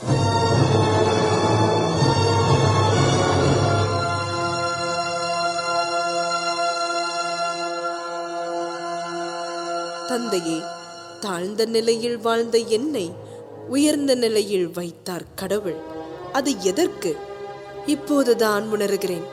இன்றே மகாராஜாவிடம் போகிறேன். இஸ்ரவேலர்களை காக்க எனக்குண்டான எல்லாவற்றையும், ஏன் இந்த உயிரையும் இழக்க தயார். மகளே, கர்த்தரை முழுமையாக நம்பிப்போ மன்னரிடம். போகிறேன் தந்தையே, போகிறேன். நம் இனத்தவர் அனைவரையும் ஒன்று சேர்த்து ஜெபம் செய்து உபவாசம் மேற்கொள்ளும்படி சொல்லுங்கள். நல்லது மகளே, நீ சொன்னபடியே அனைவரும் செயலாற்றும்படி செய்கிறேன். உன் முயற்சி வெற்றி பெற கருணை நிறைந்த கடவுள் துணை புரிவார். நான் வருகிறேன். நல்லது தந்தையே.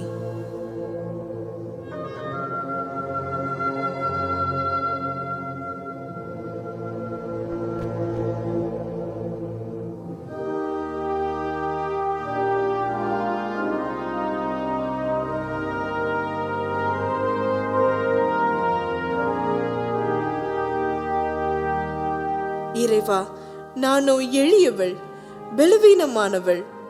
என் இனத்தாரை காக்கும் முயற்சியில் ஈடுபட போகிறேன். உமது வலிமையான கரம் என்னோடு இருந்தால் என் முயற்சி வெற்றி பெறும். ஆண்டவரே, அடியாளுக்கு இரங்கும், கருணை புரியும். ஆமீன்.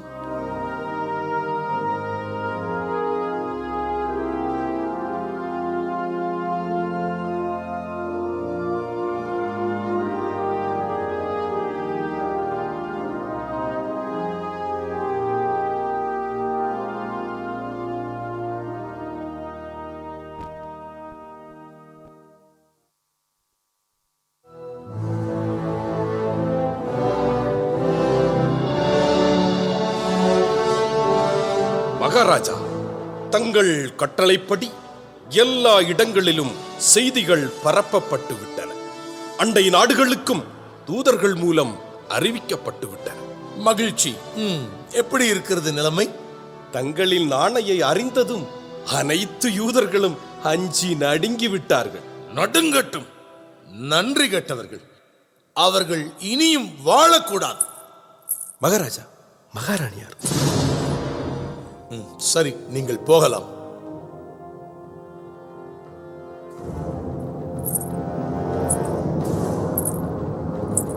நில்லங்கே. மகாராஜா. சட்டம் தெரியுமா உனக்கு? தெரியும் மகாராஜா. தெரிந்துமா மீறுகிறாய்? ஆமாம். அனுமதி இல்லாமல் என் அறைக்கு வந்தால் தண்டனை என்னவென்று அறிவாயா? அறிவேன். மரணம். அது கிடைக்கும் என தெரிந்துமா வந்து நிற்கிறாய்? ஆமாம் மகாராஜா. உன் உயிரை பலியிட துணிந்ததன் காரணம் என்ன? பல லட்சம் உயிர்கள் காக்கப்பட வேண்டும். எனவே என் உயிர் போவது பெரிதல்ல.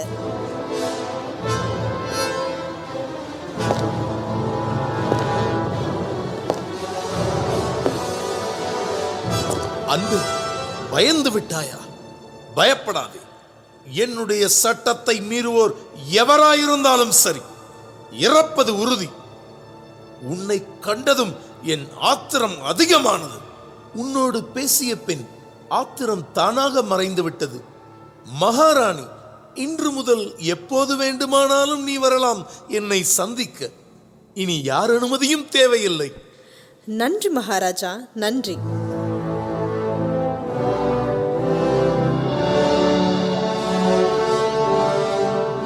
மகாராணி, எஸ்தர் மகாராணி, என்னுடைய இன்ப ராணி, உன்னுடைய வெண்ணிலா முகத்தை கவலை எனும் கார்மேகம் மறைத்திருக்கிறதே, காரணம் என்ன கண்ணே? நீ வருத்தப்பட அப்படி என்ன குறை வந்து விட்டது உனக்கு? தங்களின் அன்பு பாதுகாப்பில் வாழும் எனக்கு குறை இருக்க முடியுமா? உன் சொல்லில் குறை தெரியாவிட்டாலும் முகத்தில் தெரிகிறதே. என்ன வேண்டும் உனக்கு? என் மனம் கவர்ந்த மாதரசியே, என் நாட்டில் பாதியை நீ கேட்டால் கூட உனக்கு தருவேன். மகிழ்ச்சியில் திளைத்திருக்கிறீர்கள் தாங்கள். இப்போது என் மனக்குறையை கூறுவது சரியல்ல. எனவே நாளைக்கு சொல்லுகிறேன். மட்டுமல்ல, பெரிய விருந்தொன்று வைக்கப் போகிறேன் விரைவில். என் மகாராணி, எனக்கு விருந்து வைக்கப் போகிறாய்? ஆஹா! எஸ்தர், உன்னை பார்ப்பது, பேசுவது, தொடுவது, இவை அனைத்தும் விருந்துண்ட மாதிரி தான் எனக்கு. இதைவிட பெரிய விருந்தையா தரப்போகிறாய் எனக்கு? ஆமாம். ஆனால் விருந்து தங்களுக்கு மட்டுமல்ல, அமைச்சர் அவர்களுக்கும். நல்லது. உன்னிடம் கேட்க வேண்டியது ஒன்று இருக்கிறது என் உள்ளத்தில். அதை கேளுங்கள் மகாராஜா. நீ யார்? யூத இனத்தவள். இதை இன்று வரை சொன்னாயா என்னிடம்? இல்லை. காரணம், மாபெரும் நாட்டை ஆளும் மாமன்னரிடம் திறமை வாய்ந்த ஒற்றற்படை. அவர்கள் மூலம் என் பூர்வீகத்தை அறிந்திருப்பீர்கள் என்று எண்ணினேன். அன்பே, உன்னை என் மனைவியாக, மகாராணியாக தெரிந்தெடுத்தது உன்னுடைய அறிவு, அழகு, அருங்குணங்கள் இவற்றிற்காகத்தான். எனவேதான் உன்னுடைய பூர்வீகம் பற்றி அறிய விரும்பவில்லை. சில நாட்களுக்கு முன்புதான் நீ யூத இனத்தவள் என்பதை நான் அறிந்தேன். பேச்சுவாக்கில் அதை தெரிவித்தவர் நமது அமைச்சர் தான். அப்படியா? நமது அமைச்சருக்கு மகாராஜாவின் மேல் மட்டுமல்ல, மகாராணி மீதும் தனி அக்கறை. அதனால்தான் அவருக்கும் விருந்தளிக்க விரும்பினேன். காரணம் இல்லாமல் எதையும் செய்ய மாட்டாள் என் மகாராணி என்பது எனக்கு தெரியும். நான் விடை பெறுகிறேன் மகாராஜா. நல்லது, சந்திப்போம் விருந்தில். போய் வா.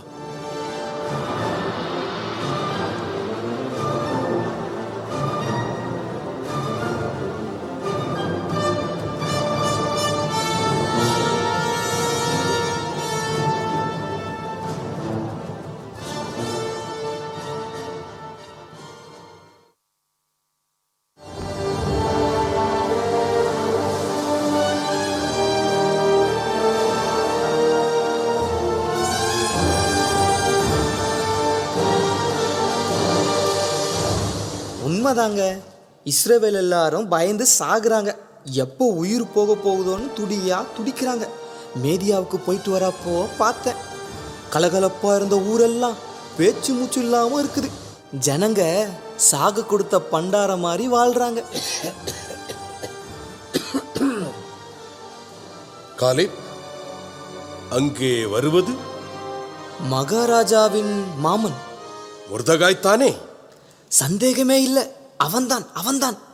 என்ன நடக்கிறது என்று பார்.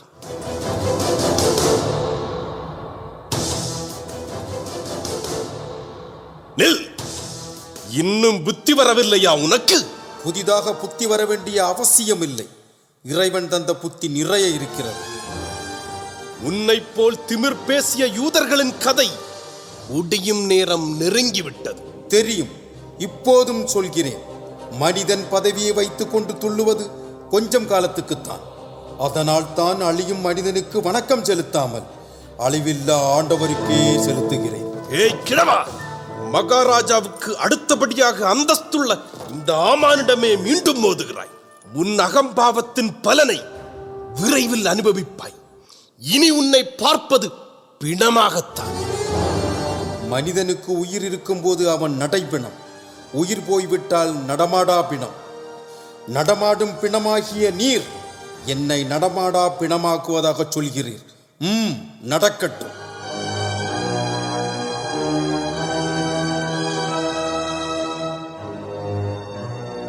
மகாராணியின் பெரியப்பன் என்ற அகம்பாவம் இந்த கிழவனுக்கு. காலேப், இந்த கயவனுக்கு தூக்கு மரம் தயாராகிவிட்டது. என் கண்ணின் தூக்கிலிடப்படுவான் அந்த துரோகி. கொஞ்சம் கொஞ்சமாக அவன் உயிர் போவதை பார்த்த பின்புதான் என் நெஞ்சம் சாந்தியடையும். என் வாழ்வில் இப்படி என்னை அலட்சியம் செய்தவன் எவனுமே இல்லை. மிருதகாய், விருந்து முடிந்த பின் உன் அகம்பாவத்திற்கு முடிவு கட்டுகிறேன். உன்னை பிணமாக பார்த்த பின்புதான் என் எதிரிகள் என் திறமையை உணர்வார்கள். காலை வா, போகலாம்.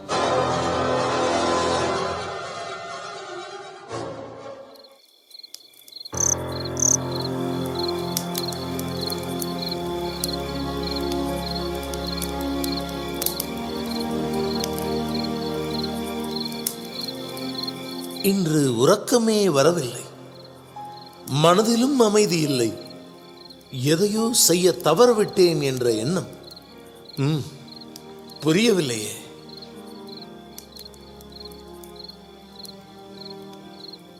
யாரெங்கே? அரசின் வரலாற்று தொகுப்பை எடுத்து வா.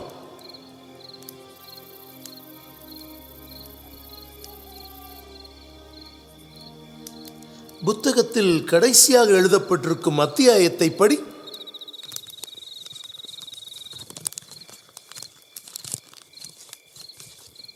மாட்சிமை மிக்க மாமன்னர் பெருமானை கொல்ல சதித்திட்டம் போட்டார்கள் வாயிற்காவற்காரர்களான பிக்தான், தேரேஸ் என்ற இருவரும். அவர்கள் மறைந்திருந்து பேசியதை கேட்ட மிர்தேகா என்பவர் மகாராணி அவர்களுக்கு அறிவித்தார். மகாராணி அவர்கள் மாமன்னர் பெருமானுக்கு அறிவித்தார். தக்க தருணத்தில் வஞ்சகர்களின் சூழ்ச்சி கண்டுபிடிக்கப்பட்டது. குற்றவாளிகள் தங்கள் குற்றங்களை ஒப்புக்கொண்டார்கள். தூக்கு தண்டனை கொடுக்கப்பட்டது. மாமன்னர் அவர்களின் உயிரை காப்பாற்றிய மிர்தேகாவுக்கு தக்க சன்மானம் கொடுக்கப்படவில்லை. போதும், அந்த மிருதகாய்க்கு என்ன சன்மானம் கொடுக்கப்பட்டது? அப்படி ஏதும் நடந்ததாக எனக்கு தெரியவில்லை. ஒருவேளை எனக்கு தெரியாமல் அவரை கௌரவப்படுத்தி இருக்கலாம். 3 நாட்களுக்கு முன்புதான் அவரை பார்த்தேன். அதே கோலத்தில் தான் இருந்தார். அப்படியானால் மறந்து விட்டேனா? நான் என் உயிரை காத்தவருக்கு மதிப்பு கொடுக்க வேண்டியது என் கடமை அல்லவா? மாமன்னர் அவர்களுக்கு வணக்கம். வாருங்கள் அமைச்சரே. இந்த நள்ளிரவில் முக்கிய செய்தி ஒன்றை சொல்லவே முன் அனுமதியின்றி விரைந்து வந்தேன். அப்படியா? இருக்கட்டும். மன்னராகிய நான் ஒருவருக்கு மகிமை கொடுக்க விரும்பினால் என்னென்ன செய்ய வேண்டும்? மன்னர் என்னைத்தான் மகிமைப்படுத்த விரும்புகிறாரோ? அமைச்சரே, மகிமைப்படுத்தப்பட வேண்டிய நபருக்கு மன்னரின் உடையை அணிவிக்க வேண்டும். அவர் தலையில் கிரீடம் சூட்டப்பட வேண்டும். அப்புறம் அவரை மாமன்னரின் குதிரை மீது அமர்த்தி பட்டணத்தின் வழியே அழைத்துச் செல்லப்பட வேண்டும். மட்டுமல்ல, பிரதானிகளில் முதல்வரான அமைச்சரே அந்த குதிரையை வழிநடத்தி செல்ல வேண்டும்.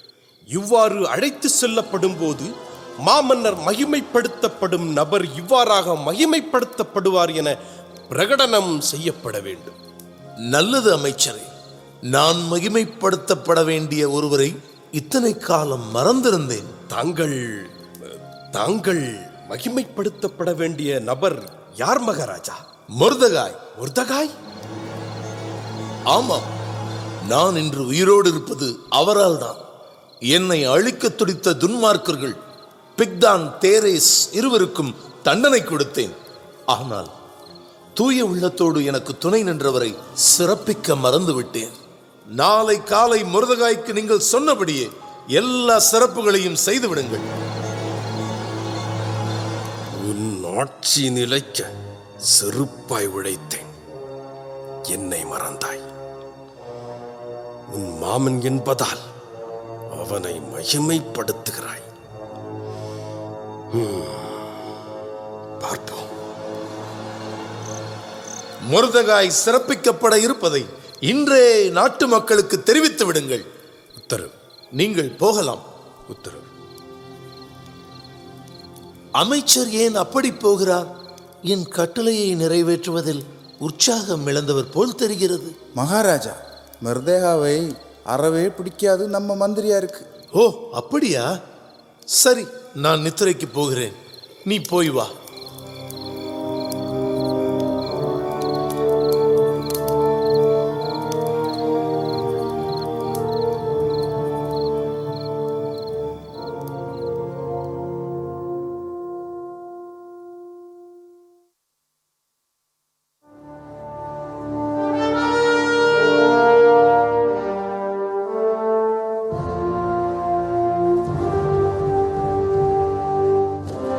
மொர்தகாய் வாழ்க!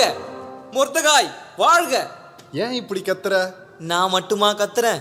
வேற யாரு கத்துறது? பட்டணத்தின் வீதிகள் வழியே அவர் போனப்போ கூடி நின்ன எல்லாரும் இப்படிதான் கத்துனாங்க. எப்படி கத்துனாங்க? மொர்தகாய் வாழ்க வாழ்க அப்படின்னு. முர்தேகாவா? அவன் கிழவன், அப்படி இப்படின்னு மரியாதை இல்லாம பேசின நீ அவரையா ஜனங்கள் எல்லாரும் வாழ்த்துனாங்க? ஆமா ஆமா, கட்டையில போகிற வயசான கிழவனுக்கு பட்டாடை உடுத்தி மகாராஜாவின் கிரீடத்தை வச்சு குதிரை மேல ஏத்தி வீதியின் வழியே அழைச்சிட்டு போனாங்க. சுத்தி நின்னவங்க எல்லாம் கத்தினாங்க, மொர்தகாய் வாழ்க வாழ்க அப்படின்னு. ஆஹா, எவ்வளவு அழகான காட்சியா இருந்திருக்கும். பார்க்க கொடுத்து வைக்கலையே. ஆமா, பெரிய காட்சி தான். அந்த கன்றாவிய ஏன் கேட்குற? எந்த கன்றாவியா? கேளு. அந்த கிழவன் உட்காந்துட்டு போன குதிரைய வழி நடத்திட்டு போனதே நம்ம மந்திரி தான். நம்ம மந்திரியா? ஆமா ஆமா. சரி, மொர்தேகாய் தாத்தாவுக்கு ஏன் இவ்வளவு மதிப்பு மரியாதையும் கொடுத்தாரு மகாராஜா? ஏதாச்சும் காரணம் இருக்கா என்ன? மாமனாராச்சே, கொடுக்காம இருக்க முடியுமா என்ன? அப்படி ஒன்றும் இருக்காது, வேற ஏதோ காரணம் இருக்கு. ஆமா இருக்கு. தூக்குல தொங்குனாங்களே 2 பேரு, ஞாபகம் இருக்கா? ஆமா இருக்கு. அந்த பிக்தான தேரேசும் மகாராஜாவை கொல்ல திட்டம் போட்டத மகாராஜாவுக்கு தெரிவித்ததே இந்த கிழவன் தான். அதுக்கு தாயா இந்த பாராட்டு. ஆமா, இந்த சம்பவம் நடந்து பல மாதமாச்சே, இப்ப ஏன் பாராட்டு? மகாராஜா விஷயமாச்சே, எனக்கு என்ன தெரியும்? கடவுளை நம்பி நல்லதே செய்கிறவங்க நல்ல நிலைக்கு வந்தே தீருவாங்க. தாத்தாவுக்கு கிடைச்சிருக்கிற பாராட்டு அதுக்கு சாட்சி. சரி, நான் வரேன். இன்னும் நிறைய இடத்துல போய் மன்னர் கட்டளையை தொங்க விடணும். சரி, இனி நாம சந்திப்போமானே தெரியல. நீ கட்டின மனைவியோட சந்தோஷமா வாழு. பாகால், என்ன சொல்ற? ஆமா, உண்மைதான். இன்னும் 24 மணி நேரம் தான் இருக்கு. அப்புறம் என் உயிர் உடம்புல இருக்காது. அப்போ நீ யூதனா? ஆமா, நான் ஒரு யூதன். பாகால், நீ ஒரு யூதன்னு எனக்கு மட்டும்தானே தெரியும். இப்போ வேற யாருக்கும் தெரிய வேண்டாம், நீ தப்பிச்சுக்கலாம். இல்ல காலேப், என் இன மக்கள் எல்லாரும் சாகும்போது நான் மட்டும் வேண்டாம். பாகால், உன்னை விட்டு பிரிய என் மனசு இடம் கொடுக்கல. எது நடந்தாலும் கடவுள் சித்தம் போல் நடக்கட்டும். இன்று இரவு மகாராணி மன்னருக்கு விருந்து கொடுக்க போகிறாங்களாமே. அதனால எங்களுக்கு என்ன லாபம்? அவங்க மகாராணி, இதிலிருந்து தப்பிச்சுக்கலாம். சரி, நீ உன் கடமையை செய். போயிட்டு வரேன்னு சொல்ல முடியாது. நான் போறேன்னு.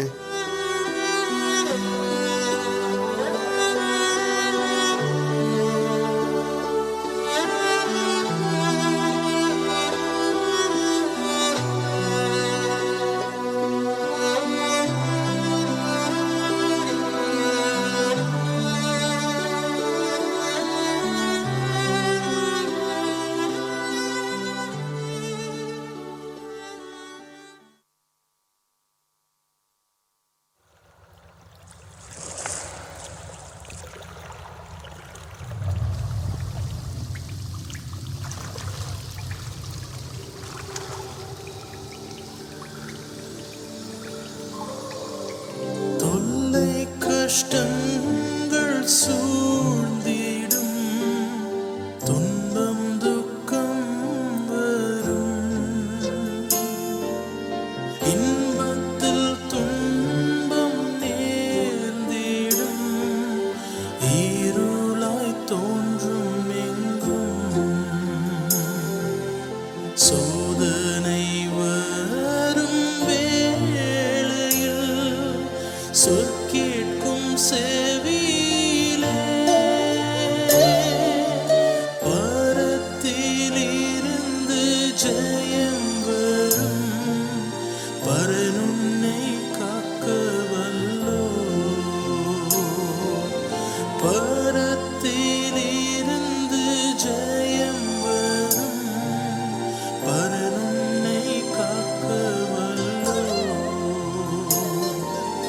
காக்கும் வல்ல மீட்பர் உண்டெனக்கு, உண்டெனக்கு, உண்டெனக்கு, காக்கும் வல்ல மீட்பர் உண்டெனக்கு, காத்திடுவார் என்றுமே.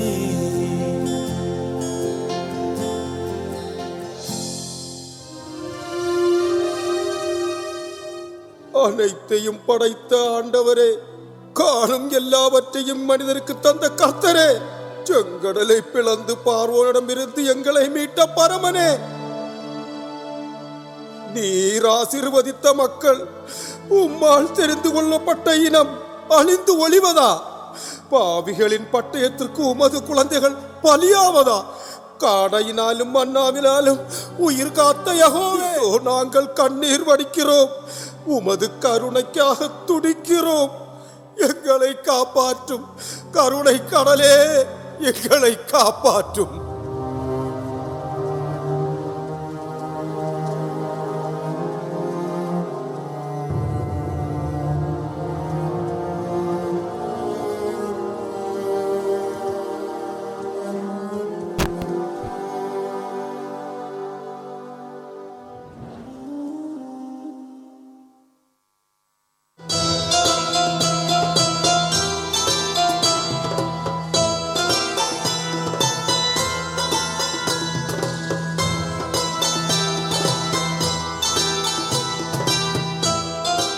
மகாராணி, அருமையான விருந்து படைத்தாய் எங்களுக்கு.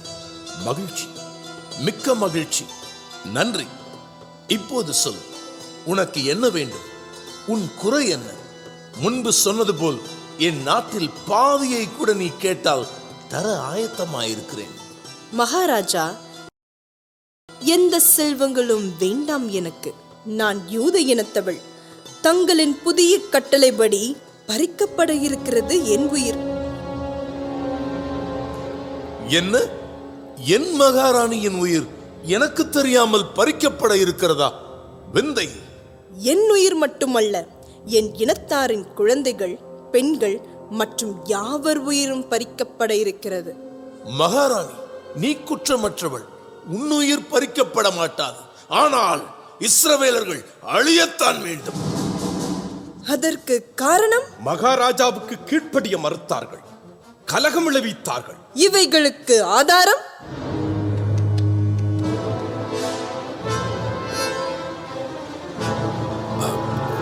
மகாராணி, ஆதாரம் இவை. அமைச்சர், ஏன் திணறுகிறீர்கள்? இஸ்ரவேலர்களை அழிக்கும் ஆணையை என்னிடம் பெறும் முன் சொன்ன குற்றச்சாட்டுகளுக்கு ஆதாரம் எங்கே? அது மகாராஜா, நான் ஆதாரம்.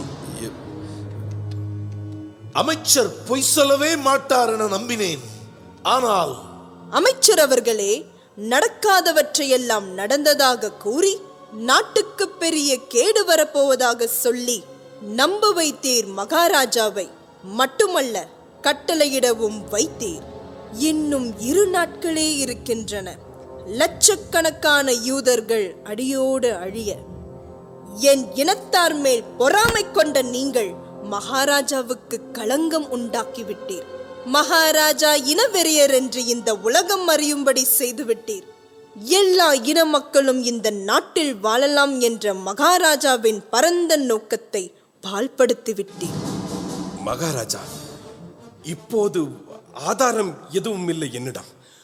ஆனால் யூதர்கள் அழியத்தான் வேண்டும். அதற்காவது ஆதாரம் இருக்கிறதா உம்மிடம்? பொய் சொல்லி என்னை ஏமாற்றுவது, இந்த நாட்டு சக்கரவர்த்தியை ஏமாற்றுவது மன்னிக்க முடியாத குற்றம்.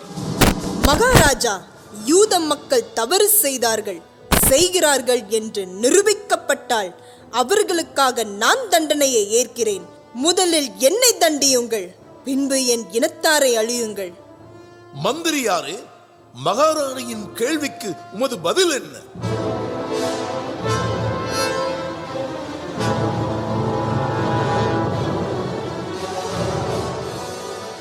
மந்திரியாரே, மௌனம் சம்மதம் என்பார்கள். இஸ்ரவேலர்கள் ராஜ துரோகிகளா? இல்லை, இல்லை மகாராஜா. கலகம் விளைவித்தார்களோ? அதுவும் இல்லை. 180 நாட்கள் நடத்திய விழாவின் காரணமாக பொருளாதாரம் பாதிக்கப்பட்டு கவலையோடு இருந்தேன் நான். அப்போது வந்த நீர் யூதர்களை பற்றி கோள் சொல்லியது மட்டுமல்லாமல் 10,000 தாலந்து வெள்ளியை கஜானாவில் சேர்ப்பதாகவும் அவர்களின் சொத்துக்களை உடைமையாக்குவதாகவும் சொன்னீர். ஏதோ சில யூதர்கள் இப்படி செய்கிறார்கள் என்று எண்ணி அவர்கள் மேல் நடவடிக்கை எடுப்பதற்கு சாதகமாக என் முத்திரை மோதிரத்தை தந்தேன். ஆனால் என் மோதிரத்தை பயன்படுத்தி யூத இனத்தையே அழிக்க துணிந்தீர். ஒன்றுமறியாத அப்பாவி மக்களை அழிக்க என்னையே பகடைக்காயாக பயன்படுத்தினீர் இல்லையா அமைச்சரே? மகாராஜா, பல்லாயிரக்கணக்கான யூதர்களை பழிவாங்க துணிந்தார். ஏன், என் பெரிய தந்தை இவரை கண்டதும் தரையில் விழுந்து வணங்கவில்லையாம். எனவே தன் ஆத்திரத்தை தீர்க்க தங்கள் முத்திரை மோதிரத்தை பயன்படுத்தி யூதர்கள் அனைவரையும் 12ஆம் மாதம் 13ஆம் தேதி ஆகிய ஒரே நாளில் அழிக்க எல்லா நாடுகளுக்கும் கட்டளை அனுப்பினார். மன்னர் மன்னா, என்னை மன்னித்து விடுங்கள். ஆத்திரத்தால் அறிவிழந்து அக்கிரமம் செய்து விட்டேன். யாரங்கே? கைது செய்யுங்கள் இவனை. மகாராஜா, அமைச்சரையா கைது செய்வது? ஆம், இவன் தன் சொந்த விருப்பு வெறுப்புகளை என் மூலமாக நிறைவேற்ற முயன்றவன். இனக்கலவரத்தை தூண்டி நாட்டின் அமைதி கெட திட்டமிட்டவன். அதிகாரம் இருக்கிற ஆணவத்தில் அறிவு கட்டத்தனமாக நடந்தவன். இன்னும் இவனை விட்டு வைக்க கூடாது. தண்டனை கொடுத்தே ஆக வேண்டும். மகாராஜா, மெர்தேகாய் அவர்களை தூக்கிலிட தன் வீட்டின் அருகே 50 அடி உயரத்தில் தூக்கு மேடையை கட்டியிருக்கிறாராம் அமைச்சர். தூக்கு மேடை? மொர்தகாய்க்கு தூக்கு? என் உயிரை காத்த உத்தமருக்கு தூக்கு? நீ வெட்டிய குழியில் நீதான் விழ வேண்டும். நீ கட்டிய மேடையில் நீதான் தொங்க வேண்டும். தளபதியாரே, ஆமான் கட்டியிருக்கும் தூக்கில் அவனை தூக்கிலிடுங்கள். மகாராஜா, என்னை மன்னியுங்கள். எனக்கு உயிர் பிச்சை அழியுங்கள். மகாராஜா, உயிர் பிச்சை அழியுங்கள். உயிர் பிச்சை அழியுங்கள். உயிர் பிச்சை? அதுவும் உனக்கு? மகாராணி மட்டும் உன் வஞ்சக செயலை வெளிப்படுத்தாமல் இருந்தால் எத்தனை ஆயிரம் பேர் சாவார்கள். தன் இனத்தை காக்க தன் உயிரையும் பெரிதாக எண்ணாமல் உண்மையை எடுத்துரைத்த மகாராணி எஸ்தர் குலம் காத்த குணக்கொன்று. தளபதியாரை, பொழுது விடியும் முன் முடியட்டும் இவன் வாழ்வு. நடக்கட்டும். மகாராஜா, மகாராஜா, மகாராஜா, மகாராஜா.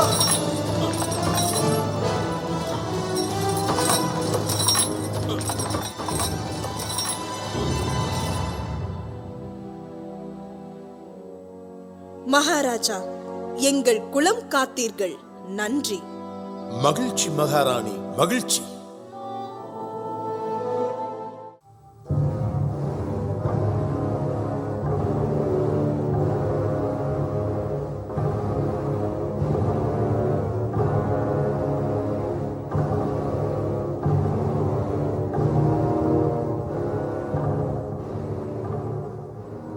மன்னரின் கட்டளை நிறைவேற்றப்படுகிறது.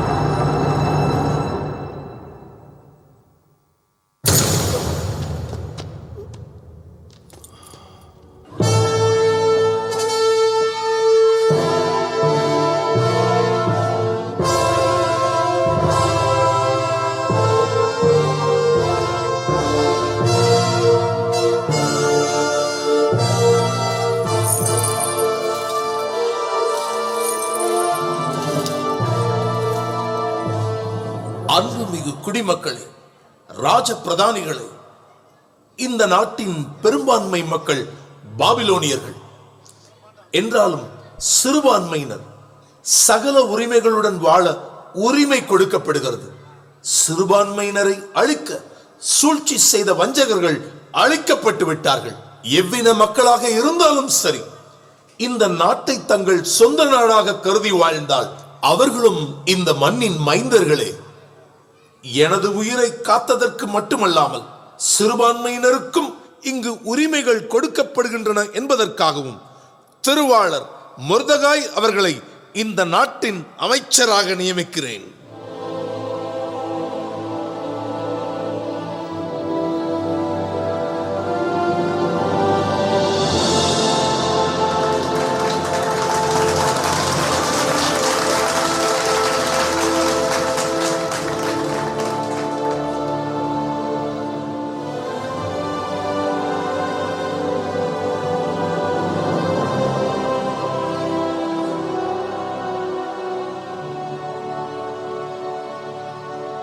பரந்த பாபிலோனையாளும் சக்கரவர்த்தி அவர்களே, அரச பிரதானிகளே, குடிமக்களே, உங்களில் ஒருவனாக இருந்த என்னை உயர்ந்த அந்தஸ்தில் அமர்த்தி இருக்கிறார் மாமன்னர் அவர்கள். அவரது பரந்த மனப்பான்மையை இந்த பாரோர் அறிவர், நாமும் அறிவோம்.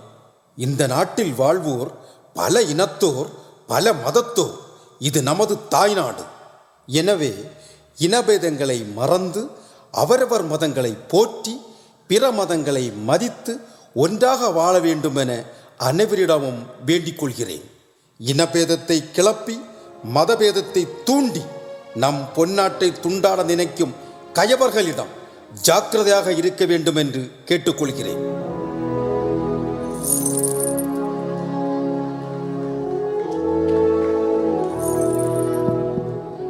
குடிமக்களே, பாபிலோனியர்களின் நாட்டில் பெரும்பான்மையினர், ஆனால் வெளிநாடுகளில் சிறுபான்மையினர். இங்குள்ள சிறுபான்மையினரை நாம் கொடுமைப்படுத்தினால் வெளிநாட்டில் வாழும் சிறுபான்மையினரான பாபிலோனியர்கள் கொடுமைப்படுத்தப்படலாம். அவர்களை காக்க நாம் படையெடுக்க நேரலாம். அப்படிப்பட்ட இக்கட்டான நிலை உருவாகுவது நல்லதல்ல என்பதை இந்த அரசு உணர்ந்துள்ளது. எனவே பெரும்பான்மையினர் உரிமைகளும் சிறுபான்மையினர் உரிமைகளும் நியாயமான முறையில் கவனிக்கப்படும்.